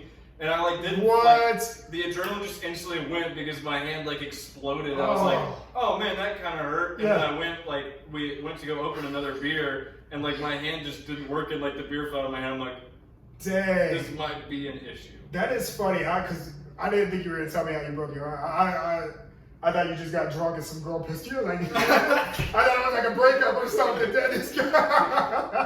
Yeah, I was being a dumbass. And wow. Yeah, that was so what was the most grueling about that whole experience was I went to the ER 2 Yeah. hours later. It's like we finished the night, Yeah, and then yeah. I went to the ER because I was a dumbass. Yeah. And they're like, oh, it's just a little tiny chip. I was like, cool. And then like I went and did more X-rays at like a physical health place. Yeah. They're like, yeah, it actually like cuts across your knuckle. I was like, well, they said it was a chip. They're like, well, it's Yeah. not. And then I went and did X-rays again, and there was like another, so like there was a chip here, and then it went like that, and then there was a line that came up here, and another one that went down that way. God, yeah. It like just completely like spidered out, and like every time I go, like it'd be like a month, and then I'd go get more X-rays, and it just like actually longer than what they Wow. were telling me. It was horrible, but then So, are you gonna punch that machine again, or are you gonna go for it again? Face your fears? Or? I may have already done it. Oh, okay. Even though my parents told me not to, I might have already done it Yeah. again. I just made sure that I wouldn't be able to punch the machine though. That is funny, man. Gotta work on that accuracy, man. Yeah. But you said you were also Dude, I was too close. I should have been stepping back. I don't know what I was doing. Wow. Yeah, I made full contact with the bag and then just went straight through the bag into the back of the machine. So what, you followed through with it? Like, did you? Yeah, so like, Okay. I should have been like standing like here Yeah. and like, you know, kind of double Yeah. my punch, and I was standing here and the machine was here, and I went ka-toom, ka-toom. Oh shit. So Yeah. what was your percentage? What It the was, score? I think, 905. Damn. Yeah. God, yeah. Another guy got like 930 after that, which Wow. kind of destroyed it, but Yeah, that's funny. Yeah. it was pretty, besides that was a fun night. I bet. It was a fun night. Those guys are, like, when I say, like, when you go to college and you just meet people that are like Yeah, you, yeah. those guys are so much fun. Yeah. That's what I love about college is, like, there's not that social hierarchy, Yeah. popularity thing in high school. Yeah. Like, people I would have never talked to before my entire Yeah. life, I'm, like, super good friends with now. So I mean, in college though, there's probably like it's probably only cut down to like 3 types of people though, right? Because I know in high school there was like maybe like 15 to 20, but I mean obviously you got your athletes, Yep. and then you got the nerds, Yeah. and then just the regular college students. Here, or- it's kind of just like rednecks. Oh, Yeah. okay, yeah. There's Yeah. like there's like normal people and like there's like rednecks too. The Yeah. rednecks are great. Yeah. They really are. And they're Agriculture. normal people. That's the agriculture. The only people I really like I said, I ended up being cool with some people, but there are some people in Western Kansas that are like you would think they're from the deep South, man. Oh my gosh! Yes, dude. Yes. Yeah, it's wild. But you know, Manhattan's a unique place, man, because like you got Junction City, which nobody really cares about. Sorry, but then you got Manhattan is a great location because you got Topeka, and then you got Lawrence, and then you got KC. So it's such like we're right there, and it's amazing too because Manhattan has grown a lot and it continues to grow. I mean, we got NBAF Center coming, and then we got Scorpions coming, and then I mean Manhattan has grown a lot from when I was a little kid, man. Yeah. Like, it's amazing. I was thinking about this too. Like like in Arizona, I think they're called like spiritual circles, where like there's supposed to be a spot where you just like Yeah. for whatever reason Yeah. you feel like totally normal. And I like at first I thought it was just because like I'm from Arizona. Like, Yeah. when I went back there, I was like, wow, this place is amazing. Yeah. But going out to Sedona and like seeing like the huge mountainscapes and like all the red rocks and stuff, like I just felt so like calm and stuff. And it's the same thing here. It was like I was wondering, like I don't know a lot about that stuff. Yeah. But, like I wonder if like Manhattan has like some like spiritual circle thing because like I think we have the most like intense fan base out of any college. Wow. Like we're like Tangs can totally sold out every ticket that we have pretty much for basketball and football. Yeah. Wow. Like everyone here is so awesome, and I know like when I go home I start missing it and I want Yeah. to come back here instantly. I mean, it's funny that you said that because a lot of people I know, like, because I love Colorado, man. When you mentioned the mountains, I was thinking of Colorado. But I know some people from Colorado, and I know some people from like the West, the South, and they come here, and the majority of the people said they love it. Yeah. They said it's slower environment, the people are great. But then I'm thinking in my head, I was like, damn, I love Colorado. You know, but it's like, like I think that another thing is perception, man. Some people that were born in California, which I thought was like the golden state, the most beautiful place for a while, they get tired of seeing palm trees and the beach. It means nothing to them. They see it every day. Right. So when they come out here, it's like they love it. It's relaxed, laid back. The laws are different. But then for me, seeing a palm tree and a beach is like amazing because you don't see it every day. Yeah. You know? So yeah. Well, that's something I don't know why that made me think of this, but like, did you know that like other countries are like aggressively obsessed with like cowboys, like United Seriously? States Cowboys? Yeah. Wow. It's like a huge deal to them, and like when they like people come here, then they see like a dude with a cowboy hat on and boots, they'll be like, "Can I please take a picture with Wow. you?" It's crazy. I think, and like even like this girl that I listen to, Kat Hasty, she's like the real country music, like she no auto tune. Yeah. She writes all her own stuff and everything. 90% of her concerts that she did this year were like in England and Scotland, Wow. and like other random places that aren't here. Well, a lot of people that I listen to, like interview-wise, they say that they appreciate music better in like different countries. Mm-hmm. So, I mean, what we were talking about off camera too is like, you know, just everywhere you go outside of America, it's just stronger culturally, man. And I think they appreciate a lot of things that we take for granted. Mm-hmm. So, I mean, and everybody looks at America as like a power economic house. And it's funny, man. I love talking to people that like foreigners. I love talking to them because I love their drive and their mindset, because we are born in America, the land of the free. And we have all these opportunities that a lot of other countries don't have, but those people come over here and they live out better lives than we do because we take it for granted. Yeah. And I love their hustle. I love their mindset. And it's like, man, I just want to be around more people like that, because it's like, man, I hustle now, but I want to have a foreigner's hustle, man, because they really just take advantage of everything, and I love it, you know. So yeah. Like this has nothing to do with politics, but like there is a little bit of it in it. Like these Cubans, like when they come up here, you notice like they have like all these huge yachts and like they're extremely rich, but they all support Trump because like we went from socialism to communism where they're from, and they come here and they're like, okay, well he's clearly the farthest thing from. That's what they think when they first see him, and then like they start supporting him, but like they make so much money. It's insane. Like I've never seen anybody come like make so much money before, like in the United States, besides like those like that top 1% of real estate agents. Yeah, and I mean, I tell everybody this too. I mean, America, we're in the technology age anymore. We're losing that industrial revolution. Because they keep talking about unemployment going up. Of course, it's going to go up because they have all this technology and robots that are taking place of people. So, I mean, Elon Musk said that eventually we're going to have to be on like a universal income or whatever, which that's just going to be more of a way to control the masses. But we are leaving that industrial revolution age, and we're becoming more towards technology. So, I mean, people are on their phones all the time. So the main thing that they even did like a statistic or whatever, most American kids want to be a YouTuber or a TikToker.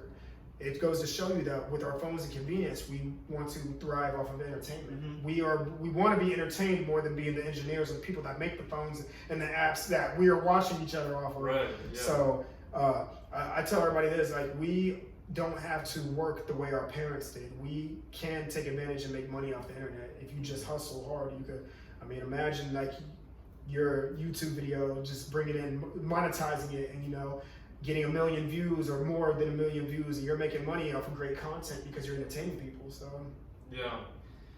so not to get off subject here, but I was curious. So like, do you ever count your reps when you're walking outside with your dumbbells? Because I'm curious. I was doing that for a little bit, but then it just got boring. But I just think sitting there counting. But I honestly, that's another great fucking question, man. Like that is a really great question. I think one time I did it, and like, cause I do count my reps for everything else, but I honestly think on average I'm probably getting like 800 reps for doing my dumbbell walk. And that's another thing. I'm glad you asked that, because a lot of people ask me, they're like, why don't you have heavier dumbbells? I'm like, because you want to tear the muscle and you want to have moderate weight with high reps. Like when I was younger, I wanted to try to hurry up and put 450 on the bench press, but that does nothing for you. If you drop the weight and you are like right now, I'm super sore from my Wednesday workout. But you want to have moderate weight, high reps, because I mean, the more reps that you have, the more that you are tearing those muscles, and you tear the muscle, and the body is a unique thing. If you cut yourself, guess what? It's going to scab up because your body has which is another thing that we take for granted also. We don't realize that our body rejuvenates itself. Our body repairs itself. But we're so used to scraping our knees as a little kid, and you have a scab, but you don't realize, hey, where did that scab go? Our skin grew back because our body is that unique. So yeah, it has to be 800 reps or more than I'm doing now. Then there was something else I was going to say about the reps, but yeah, I'm glad you asked that question, man. Yeah. And a follow up on that is like also with that, like that like the tricep is 2/3 of your arm. Yes. So like, do you push your triceps as hard as you do your biceps?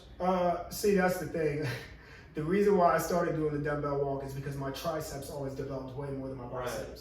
So I don't have to push my triceps as hard as I do my biceps because I don't do nowhere near 800 reps for triceps, whether that's bench or with tricep extensions, but because they just develop like a lot faster. So my Wednesday workout, I call it a 2-hour bench press, but I bench press, and then I also started doing my dumbbell rows. I was talking about this yesterday. I keep forgetting the name of this muscle, but I'm trying to. Yeah, I was trying to grow that out, and I did over 400 reps for my lats, and then 137 reps for bench press. But now I don't have to train my triceps as hard as that. But I do bench dips, I do overhead tricep extensions, I do skull crushers, push-ups work with that a little bit, bench press. But yeah, I do stuff like that. Oh yeah, I also do. Damn, I'm drawing a blank, but I have a machine at home where I just push and that works on chest and triceps, and, But yeah. The main reason why I started the dumbbell walk is because I needed to develop my biceps more. But yeah, I'm glad you know that because a lot of people don't realize that whenever they say like flex, they only focus on the bicep, but you realize that the majority of your arm is going to be from the tricep. So I mean, it's just funny. I mean, bi is two heads, tricep is 3 heads. The majority of your arm is your tricep. So. Yeah, it's crazy. Yeah. Do you do a push-pull leg split, or like what's your workout routine when you go? So Mondays is usually upper body, but I'll do like I start off now that the weather's warming up because I was using my 100-pound resistance bands, but I would leave that in the car and then it snapped on me because it got so cold. But now I do 100-pound resistance bands. And then after that, I'm doing, I do 50-pound sit-ups, and then I do my bicycle kicks right after that, so it's kind of like a superset. And then I do my 50-pound dumbbells. I'm doing 84 reps, and then right after that, I'm doing bench calf raises, and then push-ups, and then jump rope. So I do that on Monday. Tuesday is leg day mainly. I do squats. I do dumbbell lunges, push-ups, sit-ups. I try to do sit-ups like every other day, just about every day. Because they said that the abs is like the hardest muscle to keep because you eat a lot of fat and all this stuff. But that, and then Wednesdays is a home workout. I do machine, or every other third week I'll do 2-hour bench press, or I'll do I try to switch it up, but Thursdays usually I'm outside doing the dumbbell walk. Friday is triceps and a little bit of everything else. But yeah, man, I just do stuff like that. Like when I was a lot leaner, I would do circuits every day. And for those people that don't know what circuit training is, it's like your whole body, like everything, top, bottom, legs, back, arms, everything. So, but I used to do that. But yeah, now I kind of isolate more, but I still incorporate everything else. So. Yeah, I don't know if there's any like negatives to doing the push-pull split because I haven't looked into it that much. But that's like when I have time to work out. If it's hard because I don't have that much time, I'll do that because like sometimes I'll build up a lot of lactic acid and I'll get super sore. But then like only my pull muscles are sore, so when I go to my push day, I have no issues with lactic acid buildup or pain when I'm doing it. And then once you do that, then you go to your legs and your core. And I don't know, like I said, I don't know if there's any downsides to doing a push-pull split like that because maybe you're doing less workouts for whatever you're doing. But. Well, I know for me, I noticed my dumbbell walks got slower, not only because it's summertime, I'm dehydrated. Hot. But it's also because Wednesdays is okay, Monday is probably my easiest workout day. Tuesday when I'm doing squats and everything else, the next day I'm feeling it. So by by Tuesday, Wednesday, like I'm already like beat up. Like if it was somebody else, that'd probably be okay. All I do with those 2 workouts, those 2 days, and I'll take the rest of the week off. But with Wednesday's workout, like I'm feeling it a lot in my chest. Oh dang, feeling it a lot in my chest. So yeah. Mine too, actually. But oh yeah, it's only yeah, it's cool. Yeah. I just push through it. I look at it as a mindset thing now because I know that it like physically like it is slowing me down because of the workouts before. But I just look at it as a mindset thing. I still have to get to my car. I still have to get home. So yeah, I look at exercise more of like a mindset thing, man. You got to train your mind and just be just ready for adversity and whatnot. So when you do dumbbell curls, do you start at your house and then just do a big circle, or like do you go to a certain place? I actually park where one of my apartments was that I had with my roommates. Yeah, because it's close over there. Because there have been some people that have asked me why do I walk on Blue Mines, because when I first started doing the dumbbell walk, I lived on Juliet Street, which was 2 blocks away from Bluemont Elementary, which is where Bluemont Avenue is, and. But when I first started doing the dumbbell walk, I'd walk around City Park, and then I was like, okay, this is kind of boring. I'm just walking in a square, and then so I started walking down Blue Mine and just made it a habit. So, right. But now, I used to live on Juliet, but now I park on which is funny, it's Laramie Street. Yeah, but it's it's all the way down there. But yeah, man. That's awesome. Yeah, I just like. Every time we see you, like I've even been like because my brother went here too, and a couple of his friends went here. Like we'd be driving, we're like, there he is, there's that dumbbell guy again. Like we started like seeing him, like our roommates, and we'd be like, son of a bitch, there's you. Look at how big those fucking weights are, man.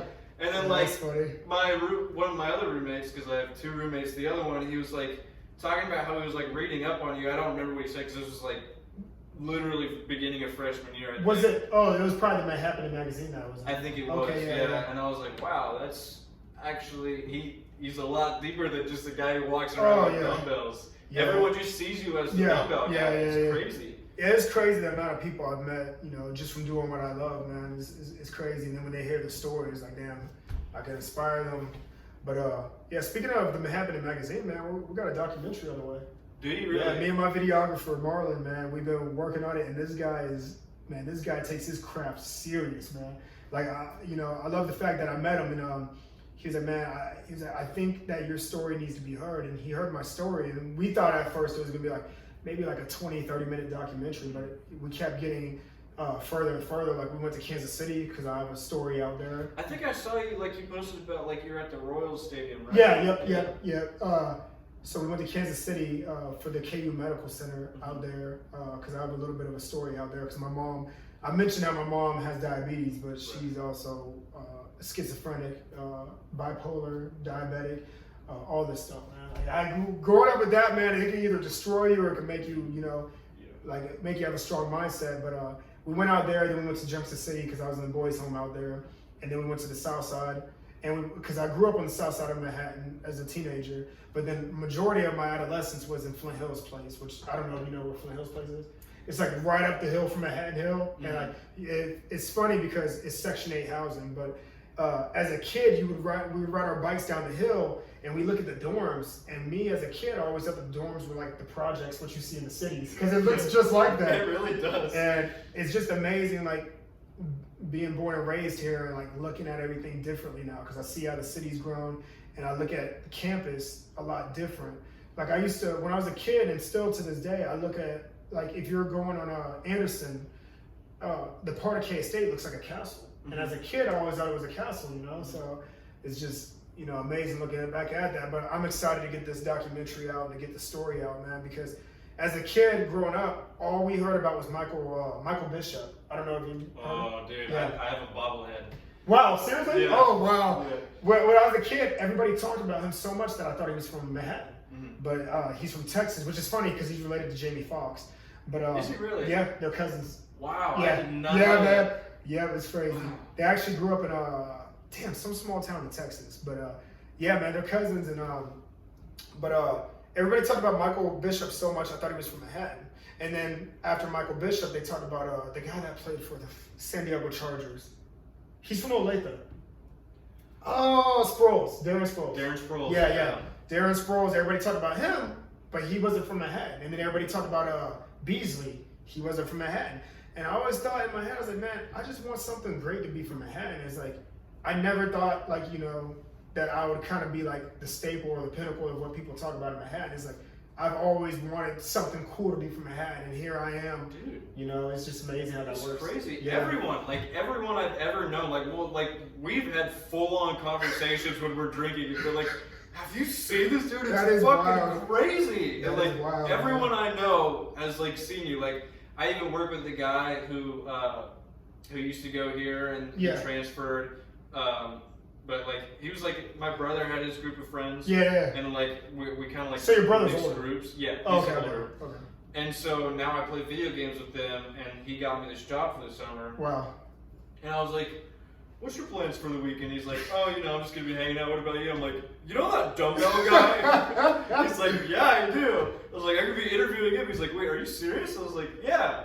Wow. It's crazy. Like, everybody who's ever been to Manhattan knows you. That is wild, man. Like, my parents who live in Olathe have seen you before. That is wild, man. Yeah, it's amazing, though, man, because I look at it like, man, if I'm in this position, and I've met a lot of, you know, K-State people have invited me to Aggieville, or they invited me to house parties, and it's like, you know, I'm in a position to where, like, you know, I'm glad I have this mindset I have now, because I used to be fucking angry, man. I used to be pissed off and everything, and it's like, you know, I just want to spread positivity, man, because everybody's going through something, and whether they're smiling all the time or not, man, everybody's going through something, and like, I could just tell my story or just inspire people, and it's like, man, there literally have been some people that tell me, man, you have helped me get through the year. You have helped me get through the week. And it's like, damn, man, like the power of words and just from expressing myself. Because back then I used to just keep all this inside of me. Like, and I used to just think crazy shit in order to get through my workout or to not hit somebody and punch somebody in the face. And it's like, man, you just look at life so much differently. And all it really is how you think. You think, and it's like, this world could be going into shambles to some people, but then it's like, no, this is a chance of opportunity, you know? Yeah. So was it pretty like humbling and like exciting to figure out that like literally every single Manhattan person knows who you are? Yeah, it really is humbling, man. But it blows my mind because when I got invited to this K-State house party, man, it was a bunch of K-State the band team and whatnot. Josh Diaz and his girlfriend at the time, Katie Washburn. They invited me to their house party, and they're like, dude, you're the fucking Dumbbell guy. Like, what the? And they're like, I was like, yeah. They're like, man, you need to own that shit. They're like, man, you need to, like, because they expect for me to be like, oh yeah, look who I am. Oh yeah, I'm supposed to be like this cocky guy. I'm like, nah, man. I'm like, I'm just about as excited to meet y'all as y'all are excited to meet me. So it's just one of those things. So it's crazy, and like you were saying, Manhattan, like we have great like athletic teams, but like with the Michael Beasley thing, like he's like our big basketball guy, right? And like, what's he doing now? Like he kind of just like fell off. I think he's back in China playing basketball. If he would have had, man, it's so amazing to me because I realized like a lot of the people that I knew that were naturally fucking talented at everything, they didn't have to put in as much work or care that the person that wishes they had as much talent as this person. Right. And it's like, if he would have just had like a great mindset, because everybody, before he came to K-State, everybody was so excited about him coming here. He's one of the best left-handed shooters I've ever seen in my life. Yes. And it's absurd. If he would have just been like, man, a lot of people really thought that he would be the next Michael Jordan.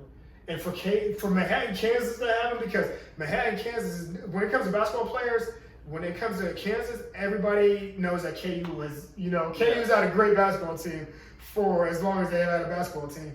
But for us to get Michael Beasley was big, man. And I think at one point we were thinking about getting OJ Mayo too. And he was supposed to be the next person that was supposed to be Jordan too. And it's like, these guys, you don't hear about them anymore. Right. And it's like, man, if they would have, man, it's just amazing to me that people that have these natural talents, they take it for granted, man. Mm-hmm. Like, oh yeah, it gets me here, but yet there's somebody that's gonna outwork you and that, so. Yeah. I mean, I met a lot of people like that. I met a lot of great people a lot of people that were really talented with music, and they thinking of it as it's nothing. And like, it's here I am. And I was like, I'm writing every single day. I've written over 2,300 songs, and it's like, if I would have just had the talent you had, I would have already been there. But it's like, I look at it like this though, because it shows you how bad you really want something. Mm-hmm. You know, so. With the music thing, like, it will happen. Like, it always happens. Yes. Like, for instance, Zach Bryan, if anybody knows who he is, Sounds familiar. he smiled. Something in the Orange, you might have heard that song. It's his most popular song. I think it Okay. went like double platinum or something like that. Yeah. He like had, when I started listening to him, he had like 5,000 monthly listeners. He has almost 14 million now. I started listening to him 2 years ago. Wow. I showed my mom like videos because I went to, the first concert I ever went to was his in KC in November of my freshman year. I showed my mom the videos and she's like, you better cherish that because you are never going to be that close again. We're in the fucking nosebleeds. Yeah. We are in the nosebleeds this time around. It's crazy, man. Like, it'll happen. Yeah. It's like, just consistency and how bad you really want something. I tell people this all the time. Like, a lot of people don't have this mindset, but it's like, there's so many people that moved to Los Angeles. I mean, not that many now because you have the power of the phone and you could. Right. But there are so many people that moved to Los Angeles back then, and now they wonder why the population, like, is so much homeless people out there. Because they moved out there with high ambitions and opportunity, optimism, and they were told no. And they were like, this is the end of my life. But it's like, what had happened if you would have kept going? And not only that, what happened if you would have kept going? You were like, okay, this person doesn't think I'm good enough. I'm going to start my own talent agency. I'm going to make my own movies. Right. Like, you can never get denied if you know how bad you really want something. And it's just sad, man, because like I hear about Skid Row a lot. And it's like, how many of those people once had big goals and dreams and aspirations? And then you think back at my kids, man. Like, he's 11 and he wants to be an NFL player. But what if somebody tells him no, he's not good enough? And like, that's one thing this is another analogy I like to use when it comes to bodybuilding also, is because you can be any age at bodybuilding and still be on that stage. But the cutoff date for most people, because due to society standards, when it comes to the NFL or the NBA, you have to be good at least by age 22. Right. But by the time you're done with a 4-year college. But with bodybuilding, no. Like, so many people told me you can never get over 200 pounds unless you're taking supplements. I got over 200 pounds. It's like, man, I ate some nasty, dirty shit, but I got there, so. Right, yeah. Yeah, that's like, people, like, you never know, like, with people's, like, saying no like that, like, Michael Jordan didn't make the high school basketball team. Man, yeah. His first time he tried out, he came home and, like, cried and all that stuff. Hunger. And yeah. Now, I don't know your opinion on LeBron, but I still think Michael Jordan is the best ever. That's so funny you bring that. A lot of the things that you're saying is a lot of stuff that I've been thinking about lately. I agree with you. Yeah. I think that I've seen so many clips of LeBron with his flops.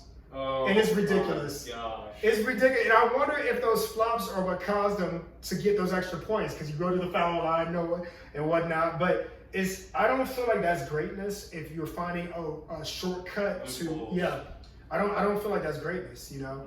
I think he's a good basketball player, but I feel like he's there's this crazy stat. Another thing I need to find. Somebody like looked at like timings on the videos. Yeah.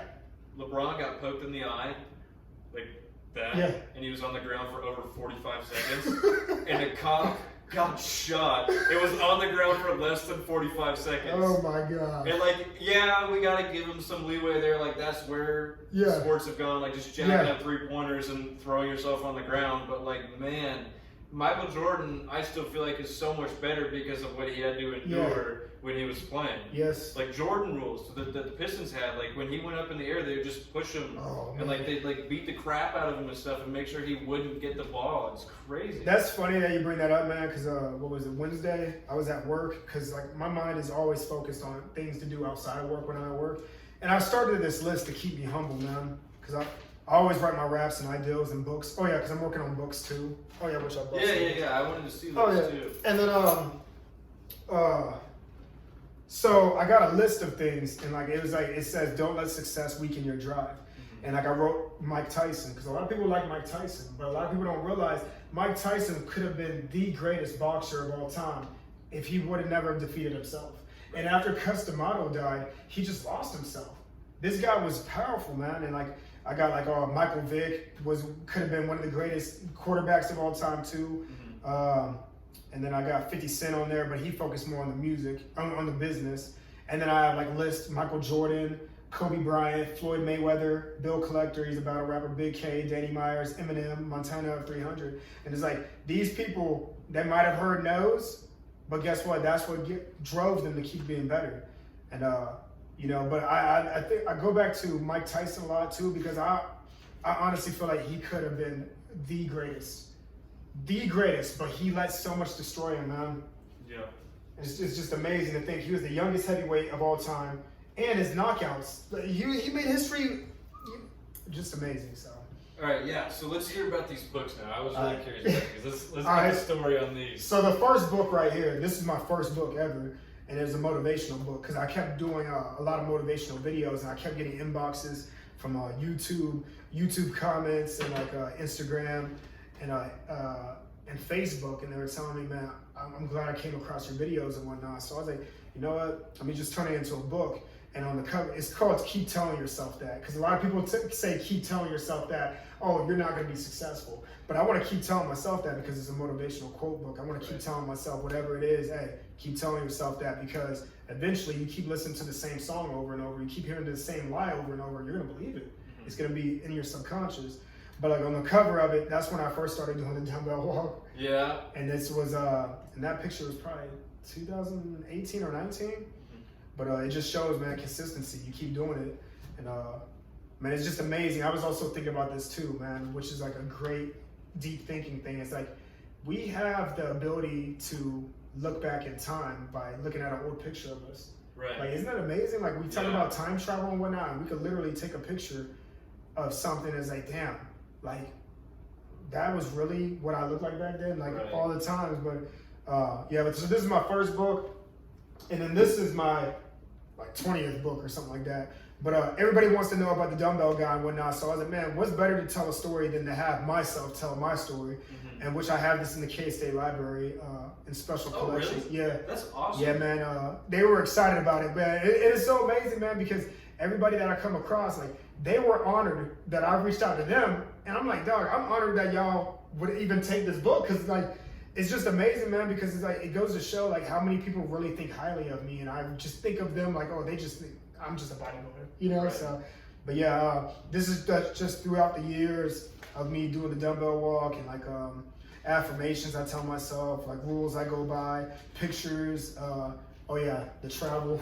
Oh, yeah, wow. Yeah, I mean, I went in depth with this book, man. That is epic. And then like my apartment, that's the apartment where I first started to do the dumbbell walking. And see right there, man, 8-pack. Yeah, that's insane. So yeah, it's just amazing looking back at this, man. And that's when I was doing MMA training. Oh, really? Yeah, donating plasma at the time too.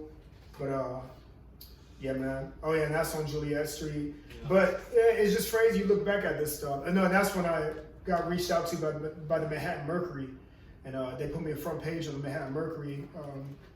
And then ever since that, man, it's just been inspiring, man. Oh yeah, that's when I had my billboard out on the highway when I was doing music. That's awesome. And my Caprice. But yeah, man, it's just so much stuff, the music. And I just felt like, man, I was like, a lot of people call me a legend, which is crazy to hear.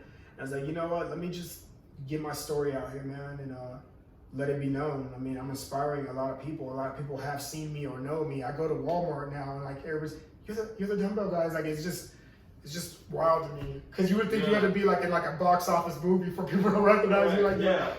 Dude, it's great. Like you said, like you're like, wow, I'm honored to meet you, that you reached out and stuff like that. But like, I remember like when I added you on Instagram to like talk to you, I was like, this is definitely not going to go anywhere.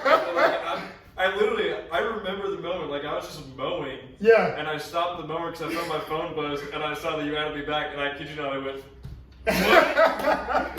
That's funny. It was crazy. Like, you literally are a living legend in Manhattan. Yeah, that's wild to hear that, man. It still gives me goosebumps too, man, because it's just, I've always had pride in the city that I was from, man. Like, at one point, I hated it because I hated the people that I grew up with. Like, I just grew away from them, man, and like, we ended up hating each other, and there's a whole story about that. But that's the only time I really would say I hated Manhattan, because I subjected Manhattan as a small group of people, when really they were just a small group of people.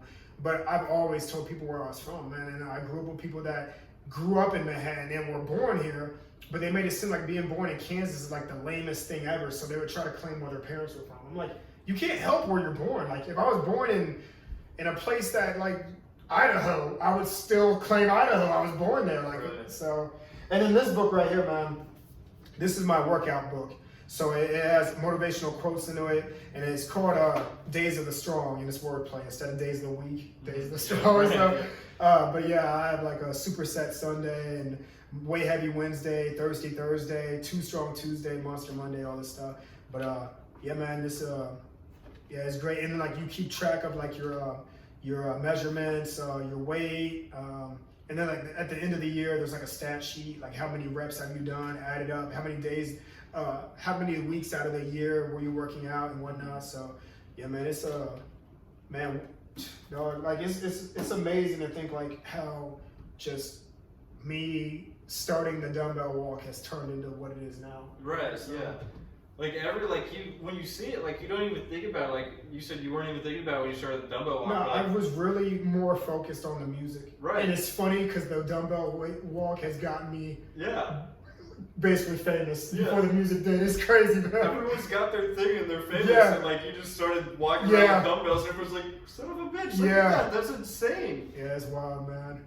But yeah, so growing up, let's hear about like you like growing up in Manhattan. I want to hear about all that. So Manhattan was I tell everybody this, man. It's a country city. It's a country city, man. It's crazy because. Growing up in Flint Hills, man, we dude, I love the Flint Hills. Yeah. Oh well, no, Flint Hills place. Yeah. Oh yeah. Made me think about the Flint. Yeah, I keep forgetting. When I used to bring that up to people, like when I was younger, it's like, yeah, I live in the Flint Hills, and they're like, I didn't know there were houses out there. I was like, yeah, there's apartments out there, but I was like, oh, Flint Hills Place, the section. Yeah. But we would play with the cows, and like because there was a barbed wire, and like I used to squeeze my hand on the barbed wire before it got, before it hurt. But there was cows outside of the Section 8 housing and whatnot, and we would always be over there. And like there would be some days where like the cows would be shitting so much, and the wind was that the whole place would smell like cow shit. But man, it was it's unique, man, because just I don't know. I think like growing up in Flint Hills Place was different because we were all broke, but we didn't realize how poor we were. And man, I grew up with, and it's so funny, I like to bring this up because as a kid, when you watch movies, it really plays it kind of like directs you on your thinking. Mm-hmm. And when I was a kid, I thought that every white person was rich. But then I did not realize all of my white friends that are in Section 8 are on Section 8 with me. Right. So it's like, I really did not really notice that. Like I just be like, okay, every white person has money. I was like, no, my friends are white and they're broke as me. So that's something I've always found interesting though. It's like when you hear like people that always say like, we were broke, but we didn't realize that we were broke. Yeah. We were just doing our thing. Like everyone always says that. Money is not a factor when you're younger. You have no responsibilities, and you find your imagination, man, is just your imagination just keeps you so aware and fun, man. Like you don't, as long as our parents could get us a bike or a scooter, we will go everywhere in that town and make the best of it. We went to the woods and we made, we would play out there, and I would get turtles and frogs and stuff, and man, just go underneath the tunnels. And Manhattan is so fun, man. A lot of people, it's fun growing up here. But when I moved to the South Side, man, I became a teenager, and that's just when things got worse. But I mean, we weren't really hardened criminals, man. We just did shit that was funny to us, but then adults looked at us like we were criminals. But man, we would. Maybe you threw a mortar into a porta potty. Yeah. I don't know why I brought up that specific thing, but we would bash windows out. We would just like steal bikes, all types of just stuff, and then just at one point, I think all of us were on probation at one time, but. Man, it was fun, man. And then you meet people that come out here from the military, and they have their whole perception of, they think that Kansas is nothing but farmers, and then they meet people that they get kind of like a culture shock. Not really a culture shock, but they see what they really was not expecting to see, like diversity, So, man, it was cool, man. I mean, we would run on campus before everything got so technical. we would go on campus and like we would run through like the women's locker room and see like the shower room and all types of stuff. And like, we would just run through and people would have night classes. We would bang on the door and run through the hallway. But now I think you have to have like don't you have to like have like a scanner or something to get in certain buildings on campus? The buildings that I have classes in, I don't. Okay. But like to get onto any floor in the WeFold, which is the dorm I stayed in, you gotta scan your ID like to get onto the stairs, or you gotta scan it to get the elevator to go up and stuff. Yeah, so we would do that, and then we would go to we used to be able to work at Ahern. We used to go to Ahern before, but now I think you had to go in a certain door, and we would go to the Union, just all types of stuff. This was way before the parking garage and all that stuff. And they kept saying for years, yeah, they're going to put a parking garage here. And we thought they were lying, and they did. And they said for years that they had to put a parking garage in Aggieville, and they finally did. But this was like years ago, man. It's crazy. But Manhattan was fun, man. We would go to Aggieville in high school and just yell at drunk people. Drive through, we would get our friends' cars and trucks and just yell at people. It was, man, we found, man, dog, like, I miss those days, to be honest with you, man. But everything now is just so, everybody, like now, when you go to K-State, like now, because you don't know what Manhattan was like before, it's like, okay, this is normal. But man, like now that we've seen so many changes, it's like, damn, I really miss it before we started to get all these restaurants and buildings, before it became, because it's becoming a city now, man. It really is, yeah. And that's something like I always like thought about, like with Manhattan, like it's kind of like a small town. Yeah. So like you got this little town here that you could do fun stuff in, but then you can drive 5 minutes and you're just in the open fields and stuff. Yes. And I, honestly, like the craziest stuff I've done, like ever, has consistently been here in Manhattan. Seriously? Like all the time. Like besides like fireworks stuff, because we had a stint of usually like messing around with fireworks. But, like, everything I do here tops everything I've ever done anywhere else. It's so much fun. Have you been to Pillsbury Crossing? I have not. Oh, you gotta go out there. One time when you said fireworks, we almost caught the whole place out there on fire. Because it was so dry this one summer we went out there and we were shooting in the air, and then literally it caught fire like as soon as the Roman candle hit. And we were gonna leave, but I'm so glad we did it, because that could have been a crime, man. We set the whole place on fire. But somebody jumped up on the hill, a couple of people, and they started like getting the towels and just knocking it out. But and then damn, there's another thing we do. We used to go to Witches and Warlocks, which is a cemetery out here. We used to go in high school, and it was supposedly it's haunted. We believe it is, man. We saw some weird shit on our cell phones back then. But it's where literally there's witches and wizards back in the day that were that's a burial site out there. And we would go out there, we would go to Rocky Ford. I don't know if you went fishing out there. Oh, okay. Yeah. And then we would go to Riley and Leonardville, and like it's country city out here, but out there is like they made me really appreciate the country more, because they had way more freedom than what we did. They don't have cops driving by all the time. Right. And they have a big open golf course. They could climb the water towers, and it's like, dang, we need to come out here more. But it's amazing, man, because man, I really miss those days, man. I really do. Like when you had to drive to Topeka to go to Olive Garden. Now we have an Olive Garden. Like it's amazing. How dedicated would you be to Olive Garden to be like, man, I'm about to drive 40 minutes to this damn Olive Garden? Yeah, man. I really miss it, man. I miss, like, I'm getting chills just talking about it, but I miss my friends that I grew up with. But I outgrew so many people, and just like back then, man, it was so fun. Just doing the dumbest shit, man. We did so much fun stuff, and it's like, man, it's a college town. Make the best out of it. Like, and then when we were in high school, I clearly looked like I was not in college. Man, they called me 8th grader when I was in like 10th or 11th grade.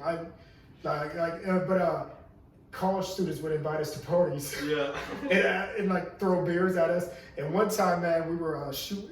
Oh man, this is funny. We used to drive around town for like about a week before we all got arrested, but we would go around and shoot up houses with paintball guns. And one time, our friend, which was a junior cop, which he got off the hook, but we shot up this one house on the south side twice. Like we shot him up, and then like maybe 20, 30 minutes later, we drive by and we shoot them up while the fucking cops were outside talking to these two people, and they said we could have got shot. The cops were like, you guys could have got shot. But we didn't see it. But so You're just a kid, like you don't yeah. understand how sticking a barrel Yeah. out the window might look bad. Yeah. So there's one he got his car window bashed out because we shot up this one house over on Juliet, and so we had to jump out, and me and my friend Jermaine, which he's in prison now, we went to this one house party, and they were like, hey, come in, you guys want a drink? And I was thinking in my head, I was like, nah. They're like, are you guys 18? I was like, no. He said, oh, fucking take a beer. So, and this guy to this day, man, I like bringing up this story because it is hilarious. So it was a bunch of drunk college white guys, and it was me and Jermaine, two black guys, and like they were excited that we were in there, and they threw the fattest, biggest, longest dildo I have ever seen in my life at Jermaine. I am still to this day, man. I think it was probably about half the size of our shoulder. And they threw it at Jermaine, and I started cracking up, and Jermaine got so mad and offended. He's like, bro, that shit's not fucking funny. And they threw it at him, and I was cracking up. Dude, oh my gosh. Yeah, oh man. I wish, man, and see, that's another thing. I wish I could see those people that we partied with. And that's another thing. Like, you meet so many people in life, and you don't realize this story still stuck to me to this day. And these people probably don't remember me. Right. But it's like, funny stuff like that, man. I mean, and one thing about Manhattan is, I mean, it's a party town, man. It's a party town, and ever since high school, people have been partying and drinking and getting messed up, and just funny stories, man. That, like, I always, like, what you were talking about, like, how you missed that. I always think about that, too. Like, even though I'm in the 4 best years of my life Yes. that I will ever have, Yeah. I still... But they say that, but who knows, man? You're Right, yeah. I would go back to high school in a heartbeat because it was so much fun to just be entirely free. Like, you had to go to school for 8 hours, and then after that, you could do whatever you wanted. And not only that, you go to school for 8 hours, but you're being around your friends. Right. And then you get out of high school, you go to college, and you start working. It's like, you don't even see 1/10 of those people that you used to see on a daily basis. Right. And it's crazy. I mean, it's amazing, with social media, you could see some people. But man, high school was fun too, man. Gosh, man, I almost got expelled if it wasn't for Mr. Harold over stealing some Gatorade. Yeah, I was got expelled my senior year, man. I probably would have regretted that, but I'm so glad that there were some teachers that really saw, potential in me, man, because they saw me years later, and they're really proud of me. It's just crazy. The Manhattan Mercury News. I used to be in the newspaper for crimes. Now I'm in the newspaper for inspiring people, man. It's just crazy how life works, man. And yeah. Was there like a turning point, like where you're just like, I need to like just focus on the drive and keep going? There were a bunch of turning points, man. Because when I was in the boys' home, I was in the boys' home when I could have went to YCAT, which is the youth center at Topeka. It's like a juvenile prison. Mm-hmm. It could have been 3 years there, and I would have never been able to realize my potential and how many people really cared, because you would have just been a criminal in a jail cell. But Mr. Berry took me in the boys' home, New Directions in Junction City, 3 times. And that last time I saw him, I was on house arrest, and I had to be home at a certain time. I had an ankle monitor and all this stuff. And something told me to see Mr. Berry, because I haven't seen him since the other 2 times I was in the boys' home. So I go there, and he remembered me and everything, and we talked. And then a week later, I violate my probation, and then I'm in the boys' home that I just visited as a free person, and now I'm in there as a resident. And I was on probation. I had to pay off restitution. Me and my friend stole a car, which is funny because it's not like we hotwired it. Me and my friend were walking around, and this is my intuition. My intuition told me so bad, it was so strong. It was like, you need to go home. Something told me to go home that night, and it was so strong, man, but I resisted it. But me and my friends were walking around late, and he randomly sees this car outside of City Park. No, it was like outside of City Park in apartments, and he looks in it. Something compelled him to look in this car, and the keys were in the ignition. The car wasn't on, but the keys were left in the ignition. So we rode this car, and I violate probation, all this stuff, fast forward. And so I go to the boys' home, I pay my restitution, I'm working. I graduated high school early, so instead of going to JCHS like a majority of the residents, I could just work. So I worked 2 full-time jobs to stay out of the building. So I saved up all this money, and I realized, man, I have a great work ethic. I was like, I never took myself serious because it's like, I'd rather hang out with my friends. And So I wanted to get my driver's license, and I had a goal and a list of all these things I wanted to do, because when I got out of the boys' home, I didn't want to move back to Manhattan. I was tired of being around these people, and I didn't want to be in trouble anymore. And so this guy was helping me with my driver's license. I saved up $13,000. I was writing raps like crazy, and I told everybody, I was like, when I get out of here, I'm going to get buff, and I'm going to be famous for rapping. And I'm going to get that 1971 Chevy Caprice. I started rapping. I started coming out with CDs. I got billboards. I started hustling them. And then I got that 71 Caprice, and I got buff. You know, I got real buff. And you got famous for being big. Yeah, it was just crazy. Yeah. But the turning point was the boys' home and realizing, man, I'm wasting my life doing this stuff. Like, there's so many people I met in the boys' home, man, and I get emotional every time I talk about it, but people from Kansas City that would laugh at me from being from Manhattan, people from Topeka that would laugh at me from being from Manhattan, people from St. Louis, people from Wichita. Like, I was the only one from Manhattan in the boys' home, and it's like, I'm an anomaly, you know, and but these people were gangbanging, and they probably did some shit that, like, nobody should talk about, but they, as much trouble as they got in, man, they were still great people, man. Like, I think they were just in the wrong environment. These people were talented. A lot of these people ended up going to prison. A lot of them, some of them are dead, and some of them moved. Some of them were smart enough to move out of Kansas City and all these other places, but it just goes to show you, man, a lot of those people that I was in the boys' home with, there's not a success story for a majority of them. Right. And it's just sad, man, because I literally was like roommates with some of them, and talked to these people, and they used to judge me for being from Manhattan, a college town, while they were from a hard city.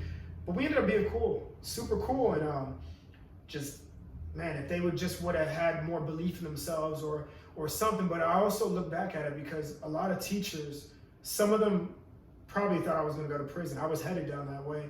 But some of them always told me, even some older people, they were like, man, there's something special about you. And I wonder if if these other residents that I was in boys' home with, if they would have just had somebody be like, man, there's something special about you, how their lives would have turned out, you know? Right. So, yeah, man. I was actually in there with some people from Olathe, to be honest. Yeah, there was this black guy named Nick Myers, and everybody made fun of him because everybody that he was a roommate with, he was that gang all of a sudden. If he was a roommate with a blood, he's a blood. And then he's a GD, then he's a Crip. And it's like, man, this guy wanted so bad to be accepted. But I get it, though, because people made fun of me from being from Manhattan. And he's a black guy from Olathe, and he's probably like, I don't want to be judged like this. I'm going to claim Kansas City. But it's like, man, you think like that. Why would you want to? You were in an opportunity that a lot of black people or Hispanic people or poor people would love to be in. You are in Olathe. You have an opportunity. There's some people in Kansas City that have seen murders and all types of shit. You want to see this. You're forcing yourself to live like this when you have opportunities. I don't know how that guy is now, but that guy always stuck out to me because, like, he wanted to be something so bad that he wasn't. And I don't know what his life was like at home, which could, but I feel like that has a lot of influence on if people are violent. Yeah. I feel like their home life yeah. has a lot of influence. And that's one thing I really learned too, because it's like I used to get mad when people used to judge me for being from Manhattan, but it's like, damn, I was like, everybody's home is different because, man, my mom is a schizophrenic with bipolar. I had to grow up with that. And then I look at people like, and it's so funny because I used to be a hypocrite because I used to laugh at people from Wamego or these small western Kansas towns, but then it's like, everybody has a story. Just their town doesn't define who they are. The household can be, because they could be in a great town, but their parents could be pieces of shit. Mm-hmm. So that's one thing I learned too. I mean, it's not about the city that you're from. It could be about your environment. Right. Yeah. How was like life at home, like growing up? Like, how was that? If you're willing to talk about that. No, we can't. We could talk about anything, man. Man, I hated my mom for so long. Mm-hmm. I wish my dad would have saved me.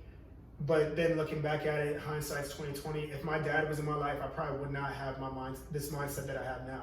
I wish he would have saved me, but then it's like I realized that I have to save myself, and I realized like I hated my mom for a long time, but I also got to realize my mom's went through some things in her life too, but she's not willing to be open and honest to talk about it as I am. But she taught me and my sisters to hold all that anger in, and then she wonders why all of us got in trouble. Because, and that's why I like to do my videos so much, because it's literally me venting. Like, and you realize how many people might not relate to you in your town, but there's a lot of people that relate to you worldwide. And man, just getting my story out there and just helping people out has been, you know, amazing. But living with her, man, I hated it for a long time. Man, I kind of wished death on her a bunch of times too. But it's just crazy, man, because one moment she could be in a good mood, and then the next, you know, is like she's like calling the cops on you, literally calling like all types of stuff. And I just wanted to get through it. Right. But I'm gonna cut this one.